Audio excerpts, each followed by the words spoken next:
ಆತ್ಮಬಂಧುಗಳಿಗೆ ಆತ್ಮಪೂರ್ವಕ ಪ್ರಣಾಮಗಳು. ಮೊದಲಿಗೆ ನಮ್ಮ ನಿಮ್ಮೆಲ್ಲರ ಪ್ರೀತಿಯ ಗುರುಗಳಾದಂಥ ಬ್ರಹ್ಮರ್ಷಿ ಪಿತಾಮಹ ಶ್ರೀ ಸುಭಾಷ್ ಪತ್ರಿಜಿಯವರಿಗೆ ಮತ್ತು ಗುರುಮಾತೆ ಸ್ವರ್ಣಮಾಲಾ ಪತ್ರಿಯಮ್ಮನವರಿಗೆ ಅನಂತ ಅನಂತ ಆತ್ಮಪೂರ್ವಕ ಪ್ರಣಾಮಗಳನ್ನು ಅರ್ಪಿಸುತ್ತಾ ಈ ದಿನದ ಈ ಕಾರ್ಯಕ್ರಮವನ್ನ ಮುಂದುವರಿಸೋಣ ಮಾಸ್ಟರ್ಸ್. ಮಹಾವತಾರ್ ಫೌಂಡೇಶನ್ ಇದರ ಝೂಮ್ ವೇದಿಕೆಯಲ್ಲಿ ನಿರಂತರವಾಗಿ ಅನೇಕ ಸಮಯಗಳಲ್ಲಿ ಅನೇಕ ಕಾರ್ಯಕ್ರಮಗಳು ಧ್ಯಾನ ಮತ್ತೆ ಜ್ಞಾನಕ್ಕೆ ಸಂಬಂಧಪಟ್ಟ ಹಾಗೆ, ಆರೋಗ್ಯಕ್ಕೆ ಸಂಬಂಧಪಟ್ಟ ಹಾಗೆ ನಡೀತಾ ಬರ್ತಾ ಇದೆ. ಸೊ ಈ ಒಂದು ವೇದಿಕೆಯಲ್ಲಿ ತೆರೆ ಮುಂದೆ ತೆರೆ ಹಿಂದೆ ಯಾರ್ಯಾರೆಲ್ಲ ಕೆಲಸ ಮಾಡ್ತಾ ಇದ್ದಾರೆ ಪರಮಾತ್ಮ ಸ್ವರೂಪರು, ಎಲ್ಲರಿಗೂ ಬೆಳಕನ್ನ ತುಂಬೋದಿಕ್ಕೆ, ಎಲ್ಲರೂ ತಮ್ಮ ಆ ಒಂದು ಬೆಳಕಿನಿಂದ ಅದ್ಭುತವಾದ ಜೀವನವನ್ನ ರೂಪಿಸ್ಕೊಳ್ಳೋದಿಕ್ಕೆ ಯಾರ್ಯಾರೆಲ್ಲ ಕೆಲಸ ಮಾಡ್ತಾ ಇದ್ದಾರೆ ಆ ಎಲ್ಲಾ ಪರಮಾತ್ಮ ಸ್ವರೂಪರಿಗೆ ಮೊಟ್ಟ ಮೊದಲನೇದಾಗಿ ಆತ್ಮಪೂರ್ವಕವಾಗಿರ್ತಕ್ಕಂಥ ಪ್ರಣಾಮಗಳು, ಧನ್ಯವಾದಗಳು, ಕೃತಜ್ಞತೆಗಳು. ಯಾಕೆ ಈ ಮಾತು ಹೇಳ್ತಾ ಇದ್ದೀನಿ ಅಂದ್ರೆ, ಅಲ್ಲಿ ಈ ರೀತಿಯಾಗಿ ಎಲ್ರಿಗೂ ಜ್ಞಾನ ಸಿಗ್ಬೇಕು, ಧ್ಯಾನ ಸಿಗ್ಬೇಕು, ಆರೋಗ್ಯದ ಬಗ್ಗೆ ಅರ್ಥ ಆಗ್ಬೇಕು ಅನ್ನುವಂತ ಒಂದು ಅರಿವಿನಿಂದ ಕೆಲಸ ಮಾಡೋರು ಇಲ್ಲ ಅಂತಂದ್ರೆ ಇದೆಲ್ಲ ಏನು ನಡೆಯೋದೇ ಇಲ್ಲ. ಇದು ಸಮೂಹ ಪ್ರಜ್ಞೆಯಿಂದ ನಡೆಯುವಂತ ಒಂದು ಕೆಲಸ. ಇವಾಗ ರಂಗನಾಥ್ ಅವ್ರು ಮಾಡ್ಬೇಕು ಅಂತ ಅನ್ಕೊಳ್ತಾರೆ, ಆದ್ರೆ ಅವ್ರೊಬ್ರೇ ಮಾಡ್ಬೇಕು ಅಂತಂದ್ರೆ ಅದು ಅಷ್ಟೊಂದು ಸುಲಭ ಅಲ್ಲ. ಅವ್ರ ಜೊತೆ ಅನೇಕ ಪರಮಾತ್ಮ ಸ್ವರೂಪರು ಕೈ ಜೋಡಿಸಿ ಎಲ್ಲ ಸಮಷ್ಟಿ ಜ್ಞಾನ ಅಥವಾ ಸಮೂಹ ಪ್ರಜ್ಞೆ ಅಂತ ಹೇಳ್ತೀವಿ, ಆ ಒಂದು ಸಮೂಹ ಪ್ರಜ್ಞೆಯಿಂದ ಇಷ್ಟೆಲ್ಲ ಅದ್ಭುತವಾಗಿರ್ತಕ್ಕಂಥ ಕಾರ್ಯಕ್ರಮಗಳು ನಡೀತಾ ಇದೆ. ಸೊ ಹಾಗಾಗಿ ಅವರೆಲ್ಲರೂ ಇಲ್ಲಿ ಯಾರ್ಯಾರೆಲ್ಲ ಇನ್ವಾಲ್ವ್ ಆಗಿ ಕೆಲಸ ಮಾಡ್ತಾ ಇದ್ದಾರೆ, ದೇ ಆರ್ ನಾಟ್ ಪೇಯಿಂಗ್. ಅಂದ್ರೆ ಅವ್ರು ಯಾರು ಕೂಡ ಯಾವುದೇ ಒಂದು ಫಲಾಪೇಕ್ಷೆ ಇಲ್ಲದೆ ನಿಷ್ಕಾಮ ಕರ್ಮವನ್ನ, ಅಂದ್ರೆ ನಮ್ಗೇನ್ ಗೊತ್ತಿದೆ, ನಮ್ಗೇನ್ ಇಷ್ಟ ಆಗಿದೆ ಅದೆಲ್ರಿಗೂ ಸಿಗೋ ಹಾಗೆ ನಾವು ಕೆಲಸ ಮಾಡ್ಬೇಕು ಅನ್ನುವಂತ ಒಂದು ಸದ್ಭಾವನೆಯಿಂದ, ಸದ್ವಿಚಾರದಿಂದ ಎಲ್ರೂ ತಮ್ಮನ್ನ ತಾವು ತೊಡಗಿಸ್ಕೊಂಡು ಕೆಲಸ ಮಾಡ್ತಾ ಇದ್ದಾರೆ. ಹಾಗಾಗಿ ಇದು ಬಹಳ ಅದ್ಭುತವಾಗಿರ್ತಕ್ಕಂಥ ಸಂಸ್ಕಾರ. ಅವರೆಲ್ಲರಿಗೂ ಕೂಡ ನಾವು ಯಾವಾಗ್ಲೂ ಕೃತಜ್ಞತೆಗಳನ್ನ ಅರ್ಪಿಸ್ಬೇಕು ಫ್ರೆಂಡ್ಸ್. ಇನ್ನ ಇವತ್ತಿನ ದಿನದ ವಿಚಾರಕ್ಕೆ ಬರ್ಬೇಕಾದ್ರೆ, ಪ್ರಸ್ತುತ ಪತ್ರಿಜಿ ಪ್ರಬೋಧನೆಗಳು ಅನ್ನುವಂತ ಒಂದು ಪುಸ್ತಕದಲ್ಲಿರ್ತಕ್ಕಂಥ ಪತ್ರಿಜಿಯವರ ಜ್ಞಾನ ಧಾರೆಯನ್ನ ಹಂಚ್ಕೊಳ್ಳುವಂತ ಒಂದು ಕೆಲಸ ಮಾಡ್ಬೇಕಾಗಿರುವಂಥದ್ದು. ಮೂಲತಃ ಈ ಪುಸ್ತಕ ತೆಲುಗು ಭಾಷೆಯಲ್ಲಿದೆ ಮಾಸ್ಟರ್ಸ್. ಪತ್ರಿಜಿ ಪ್ರಬೋಧನೆಗಳು ಅನ್ನುವಂತ ಈ ಒಂದು ಪುಸ್ತಕ ತೆಲುಗು ಭಾಷೆಯಲ್ಲಿದೆ. ತೆಲುಗು ಭಾಷೆಯಲ್ಲಿ ಇರ್ತಕ್ಕಂಥ ಆ ಪುಸ್ತಕವನ್ನ ಟೀಮ್ ಜಗದ್ಗುರು ಪತ್ರಿಜಿ ಅನ್ನುವಂತ ಒಂದು ಗ್ರೂಪ್ ಅವರು ಪತ್ರಿಜಿ ಅವರ ವಿಡಿಯೋಗಳಲ್ಲಿ ಇರ್ತಕ್ಕಂಥ ಆ ಒಂದು ಜ್ಞಾನವನ್ನ ಪುಸ್ತಕ ರೂಪಕ್ಕೆ ತೆಲುಗು ಭಾಷೆಯಲ್ಲಿ ತಂದಿರ್ತಕ್ಕಂಥದ್ದು. ತೆಲುಗು ಭಾಷೆಯಲ್ಲಿ ಪುಸ್ತಕ ರೂಪದಲ್ಲಿ ಇರ್ತಕ್ಕಂಥ ಆ ಒಂದು ಜ್ಞಾನವನ್ನ ಕನ್ನಡ ಭಾಷೆಗೆ ಭಾವಾನುವಾದ ಮಾಡೋ ಅವಕಾಶ ನನಗೆ ಸಿಕ್ಕಿರ್ತಕ್ಕಂಥದ್ದು. ಇದುವರೆಗೂ ಕೂಡ ಈ ಒಂದು ಪುಸ್ತಕದಲ್ಲಿ ನಾವು 5 ಚಾಪ್ಟರ್ಗಳಲ್ಲಿ ಇರುವಂತ ವಿಚಾರಗಳನ್ನ ಗಮನಿಸಿದ್ವಿ. ಇವತ್ತು 6ನೇ ಚಾಪ್ಟರ್ ಅಲ್ಲಿ ಇರ್ತಕ್ಕಂಥ ವಿಚಾರಗಳನ್ನ ನಾವು ಗಮನಿಸಬೇಕಾಗಿದೆ ಮಾಸ್ಟರ್ಸ್. ಈ 6ನೇ ಚಾಪ್ಟರ್ ಇರ್ತಕ್ಕಂಥ ಶೀರ್ಷಿಕೆ ಏನು ಅಂತಂದ್ರೆ, ನಾನು ಏನು ಮಾಡಬೇಕು, ಏನು ಮಾಡಬಾರ್ದು, ಧರ್ಮ ಮಾಡೋದು ಅಂದ್ರೆ ಏನು ಅನ್ನುವಂಥದ್ದಾಗಿದೆ ಮಾಸ್ಟರ್ಸ್ ಇದರ ಶೀರ್ಷಿಕೆ. ಧರ್ಮ ಮಾಡೋದು ಅಂದ್ರೆ ಏನು ಅಂತಂದಾಗ, ಧರ್ಮ ಅಂತಂದ್ರೆ ಏನು ಅದನ್ನ ಫಸ್ಟ್ ನಾವು ಅರ್ಥ ಮಾಡ್ಕೋಬೇಕು ಮಾಸ್ಟರ್ಸ್. ಧರ್ಮ ಅನ್ನುವಂಥ ಪದವನ್ನ ಅನೇಕ ಭಾಷೆಗಳಲ್ಲಿ ಅನೇಕ ರೀತಿಯಾಗಿ ಅದನ್ನ ಕರೀತಾರೆ. ಇವಾಗ ಪಾಳಿ ಭಾಷೆಯಲ್ಲಿ ದಮ್ಮ ಅಂತಾರೆ, ಸಂಸ್ಕೃತದಲ್ಲಿ ಧರ್ಮ ಅಂತಾರೆ, ತೆಲುಗುನಲ್ಲಿ ಧರ್ಮಮು ಅಂತಾರೆ, ಕನ್ನಡದಲ್ಲಿ ಧರ್ಮ ಅಂತಾರೆ, ಹಿಂದಿಯಲ್ಲಿ ಧರ್ಮ ಅಂತಾರೆ. ಈ ರೀತಿಯಾಗಿ ಒಂದೊಂದು ಭಾಷೆಯಲ್ಲಿ ಒಂದೊಂದು ರೀತಿಯಲ್ಲಿ ಧರ್ಮ ಅನ್ನುವಂಥ ಒಂದು ಪದವನ್ನ ಪ್ರಯೋಗ ಮಾಡ್ಲಾಗ್ತಾ ಇದೆ. ಈ ಧರ್ಮ ಅನ್ನುವಂಥ ಪದ ಇದೆ ಅಲ್ವಾ, ಇದು ಬಹಳ ಅದ್ಭುತವಾಗಿರ್ತಕ್ಕಂಥದ್ದು, ಕ್ಲಿಷ್ಟಕರವಾಗಿರ್ತಕ್ಕಂಥದ್ದು, ಮತ್ತೆ ಇದು ತುಂಬಾ ಕಾಂಪ್ಲೆಕ್ಸ್ ಆಗಿರ್ತಕ್ಕಂಥ ಪದ. ಧರ್ಮ ಅಂತ ಅಂದ ತಕ್ಷಣ, ಅದನ್ನ ಕೇಳಿಸ್ಕೊಂಡ ತಕ್ಷಣ ಎಲ್ಲಾನು ಅರ್ಥ ಮಾಡ್ಕೊಂಡ್ ಬಿಡಕ್ಕೆ ಆಗಲ್ಲ. ಅತ್ಯಂತ ಸೂಕ್ಷ್ಮವಾಗಿರ್ತಕ್ಕಂಥ ಟಿಪಿಕಲ್ ಆಗಿರ್ತಕ್ಕಂಥ ಒಂದು ಪದ ಆಗಿದೆ ಮಾಸ್ಟರ್ಸ್ ಧರ್ಮ ಅನ್ನುವಂಥದ್ದು. ಹಾಗಾದ್ರೆ ಧರ್ಮ ಅನ್ನುವಂಥ ಪದಕ್ಕೆ ಇಷ್ಟೊಂದು ಭಾಷೆಗಳಲ್ಲಿ ಇಷ್ಟು ರೀತಿಯಲ್ಲಿ ಕರೀತಾರಲ್ಲ, ಹಾಗಾದ್ರೆ ಧರ್ಮ ಅಂದ್ರೆ ಏನು ಇದನ್ನ ನಾವು ತಿಳ್ಕೊಬೇಕು. ಅದನ್ನ ಪತ್ರಿಜಿಯವರು ಬಹಳ ಅದ್ಭುತವಾಗಿ ತಿಳಿಸಿದ್ದಾರೆ. ಏನ್ ಮಾಡ್ಬೇಕು, ಏನ್ ಮಾಡಬಾರ್ದು ಅನ್ನುವಂಥ ಒಂದು ಪ್ರಜ್ಞೆ ಇದೆಯಲ್ಲ, ಅದೇನೆ ಧರ್ಮ ಅಂತ ಹೇಳಿದ್ದಾರೆ. ಫಸ್ಟ್ ಪಾಯಿಂಟ್, ಏನ್ ಮಾಡ್ಬೇಕು ಏನ್ ಮಾಡಬಾರ್ದು ಅಂತ ಇರುವಂತ ಪ್ರಜ್ಞೆನೇ ಧರ್ಮ ಅಂತ ಹೇಳಿದ್ದಾರೆ. ಮತ್ತೆ ಅದಕ್ಕೆ ಒಂದು ಉದಾಹರಣೆಯನ್ನ ಕೊಟ್ಟಿದ್ದಾರೆ. ಒಬ್ಬ ಭಿಕ್ಷುಕ ಇದ್ದಾನೆ. ಆ ಭಿಕ್ಷುಕ ಯಾರನ್ನಾದ್ರೂ ನೋಡಿದಾಗ ಧರ್ಮ ಮಾಡಿ ತಂದೆ, ಧರ್ಮ ಮಾಡಿ ತಾಯಿ ಅಂತ ಕೇಳ್ತಾನೆ. ಅಂದ್ರೆ ಆ ಭಿಕ್ಷುಕ ಅಲ್ಲಿ ಆ ರೀತಿಯಾಗಿ ಕೇಳಿದಾಗ ಕೆಲವ್ರಿಗೆ ಧರ್ಮ ಮಾಡ್ಬೇಕು, ಆತನಿಗೆ ದಾನ ಮಾಡ್ಬೇಕು, ಏನಾದ್ರೂ ಕೊಡ್ಬೇಕು ಅಂತ ಕೆಲವ್ರಿಗೆ ಅನ್ಸುತ್ತೆ. ಇನ್ ಕೆಲವ್ರಿಗೆ ಕೊಡ್ಬೇಕು ಅಂತ ಅನ್ಸೋದಿಲ್ಲ. ಅಂದ್ರೆ ಈ ಧರ್ಮ ಅನ್ನುವಂಥದ್ದು ಒಬ್ಬೊಬ್ಬರಲ್ಲಿ ಒಂದೊಂದು ರೀತಿಯಾಗಿ ಅದು ವ್ಯಕ್ತವಾಗ್ತಾ ಇರುತ್ತೆ. ಕೆಲವ್ರಿಗೆ ಆ ಭಿಕ್ಷಕನ್ಗೆ ಏನಾದ್ರೂ ದಾನ ಮಾಡೋದೇ ಧರ್ಮ ಅಂತ ಅನ್ಸಿದ್ರೆ, ಇನ್ ಕೆಲವ್ರಿಗೆ ಈತನ್ಗೆ ದಾನ ಮಾಡಬಾರ್ದು ಅಂತ ಅನ್ಸೋದೇ ಅದು ಅವ್ರಿಗೆ ಧರ್ಮ ಅಂತ ಅನ್ಸುತ್ತೆ. ಒಬ್ಬೊಬ್ಬ ವ್ಯಕ್ತಿಯಲ್ಲಿ ಒಂದೊಂದು ರೀತಿಯಾಗಿ ಇರುತ್ತೆ. ಅಂದ್ರೆ ಈ ಒಂದು ಧರ್ಮ ಅನ್ನುವಂಥದ್ದು ಏನ್ ಮಾಡ್ಬೇಕು ಏನ್ ಮಾಡಬಾರ್ದು ಅನ್ನುವಂಥ ಪ್ರಜ್ಞೆನೇ ಧರ್ಮ ಅನ್ನುವಂಥದ್ದು ಒಂದು ವಿಚಾರ ಆದ್ರೆ, ಅದು ಒಬ್ಬೊಬ್ಬರಲ್ಲಿ ಒಂದೊಂದು ರೀತಿಯಾಗಿ ವ್ಯಕ್ತ ಆಗುತ್ತೆ ಅನ್ನುವಂಥದ್ದು ಮತ್ತೊಂದು ವಿಚಾರ. ಅದ್ರ ಜೊತೆಗೆ ಇನ್ನೊಂದು ಪಾಯಿಂಟ್ ಅನ್ನ ನಮ್ಗಿಲ್ಲಿ ಹೇಳಿದ್ದಾರೆ. ಧರ್ಮ ಅನ್ನುವಂಥದ್ದು ಅವರವರ ದೇಶ, ಕಾಲ, ಪರಿಸ್ಥಿತಿಗಳಿಗೆ ಅನುಗುಣವಾಗಿ ಅವರ ಧರ್ಮ ಅನ್ನುವಂಥದ್ದು ಅಲ್ಲಿ ನಿರ್ಣಯಿಸಲ್ಪಟ್ಟಿರುತ್ತದೆ ಅಂತ ಹೇಳಿದ್ದಾರೆ. ಹೌದಲ್ವಾ ಮಾಸ್ಟರ್ಸ್? ಇವಾಗ ಉದಾಹರಣೆಗೆ ಇಂಡಿಯಾ, ನಮ್ಮ ಭಾರತ ದೇಶದಲ್ಲಿ ಇವಾಗ ಬುರ್ಕಾ ಹಾಕೊಳ್ಳುವಂತ ಒಂದು ಸಿಸ್ಟಮ್. ಕೆಲವ್ರು ಮಾತ್ರ ಬುರ್ಕಾ ಹಾಕೊಳ್ತಾರೆ, ಕೆಲವ್ರು ಬುರ್ಕಾ ಹಾಕೊಳ್ಳೋದಿಲ್ಲ. ಬುರ್ಕಾ ಹಾಕೊಳ್ಳೇಬೇಕು ಅನ್ನುವಂತ ನಿರ್ಬಂಧ ಇಲ್ಲ. ಆದ್ರೆ ಇನ್ನು ಕೆಲವು ದೇಶಗಳು ಹೋದ್ರೆ ಅವರು ಹಿಂದೂಗಳಾಗಿರ್ಲಿ, ಮುಸ್ಲಿಮ್ಸ್ ಆಗಿರ್ಲಿ, ಬೇರೆ ಯಾವುದೇ ಧರ್ಮದವರಾಗಿರ್ಲಿ, ಪ್ರತಿಯೊಬ್ರು ಬುರ್ಕಾ ಹಾಕೊಂಡೇ ಓಡಾಡ್ಬೇಕು, ಹೆಣ್ಮಕ್ಳು ಯಾರು ಮುಖ ತೋರಿಸ್ಲೇಬಾರ್ದು ಅನ್ನುವಂತ ಒಂದು ನಿಯಮ ಇದೆ. ಅಂದ್ರೆ ಏನು ಅರ್ಥ? ಇದ್ರ ಅರ್ಥ ಏನು? ಧರ್ಮ ಅನ್ನುವಂಥದ್ದು ಆ ದೇಶದಲ್ಲಿ ಅದು ಅವರಿಗೆ ಧರ್ಮ, ಈ ದೇಶದಲ್ಲಿ ನಮಗೆ ಇದು ಧರ್ಮ. ಅಂದ್ರೆ ದೇಶ, ಕಾಲ, ಪರಿಸ್ಥಿತಿಗಳಿಗೆ ಅನುಗುಣವಾಗಿ ಅವರ ಧರ್ಮವು ನಿರ್ಣಯಿಸಲ್ಪಟ್ಟಿರುತ್ತದೆ ಅನ್ನುವಂಥದ್ದು ಒಂದು ಮತ್ತೊಂದು ವಿಚಾರ. ಮತ್ತೆ ಇನ್ನೊಂದು ಮೂರನೇ ಪಾಯಿಂಟ್ ಹೇಳಿದ್ದಾರೆ. ಧರ್ಮ ಅನ್ನುವಂಥದ್ದು ಅವರವರ ಆತ್ಮಸ್ಥಿತಿಯ ಪ್ರಕಾರ, ಅವರವರ ಶರೀರದ ಸ್ಥಿತಿಯ ಪ್ರಕಾರ ಧರ್ಮ ಇರುತ್ತೆ ಅನ್ನುವಂಥದ್ದನ್ನ ತಿಳಿಸಿದ್ದಾರೆ. ಅಬ್ಬಾ, ಎಷ್ಟು ಕೋನಗಳಲ್ಲಿ ಧರ್ಮ ಅಂದ್ರೆ ಏನು ಅನ್ನೋದನ್ನ ತಿಳಿಸಿದ್ದಾರೆ ನೋಡಿ ಮಾಸ್ಟರ್ಸ್ ಪತ್ರಿಜಿಯವರು. ಅವರವರ ಆತ್ಮದ ಸ್ಥಿತಿಯ ಪ್ರಕಾರ, ಅವರವರ ಶರೀರದ ಸ್ಥಿತಿಯ ಪ್ರಕಾರ ಧರ್ಮ ಅನ್ನುವಂಥದ್ದು ಇರುತ್ತೆ ಅಂತಂದಾಗ ಅದು ಹೇಗೆ ಅರ್ಥ ಮಾಡ್ಕೋಬೇಕಲ್ವ ನಾವು? ಈಗ ಒಂದು ಕುಟುಂಬ ಇದೆ ಅಂತ ಅನ್ಕೊಳ್ಳಿ ಮಾಸ್ಟರ್ಸ್.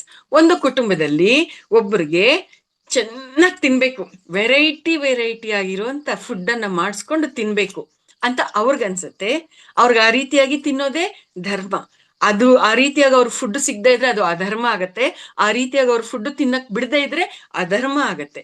ಇದು ಆ ಸ್ಥಿತಿಯಲ್ಲಿ ಇರ್ತಕ್ಕಂಥವ್ರದ್ದು ಮನೋಭಾವ. ಇನ್ನು ಕೆಲವ್ರದ್ದೇನು, ಏನ್ ಹೊತ್ತು ಬೀಳು ತಿನ್ನೋದು ಅಂತಾರಲ್ಲ, ತಿನ್ನೋದೇನಾ ಜನ್ಮ?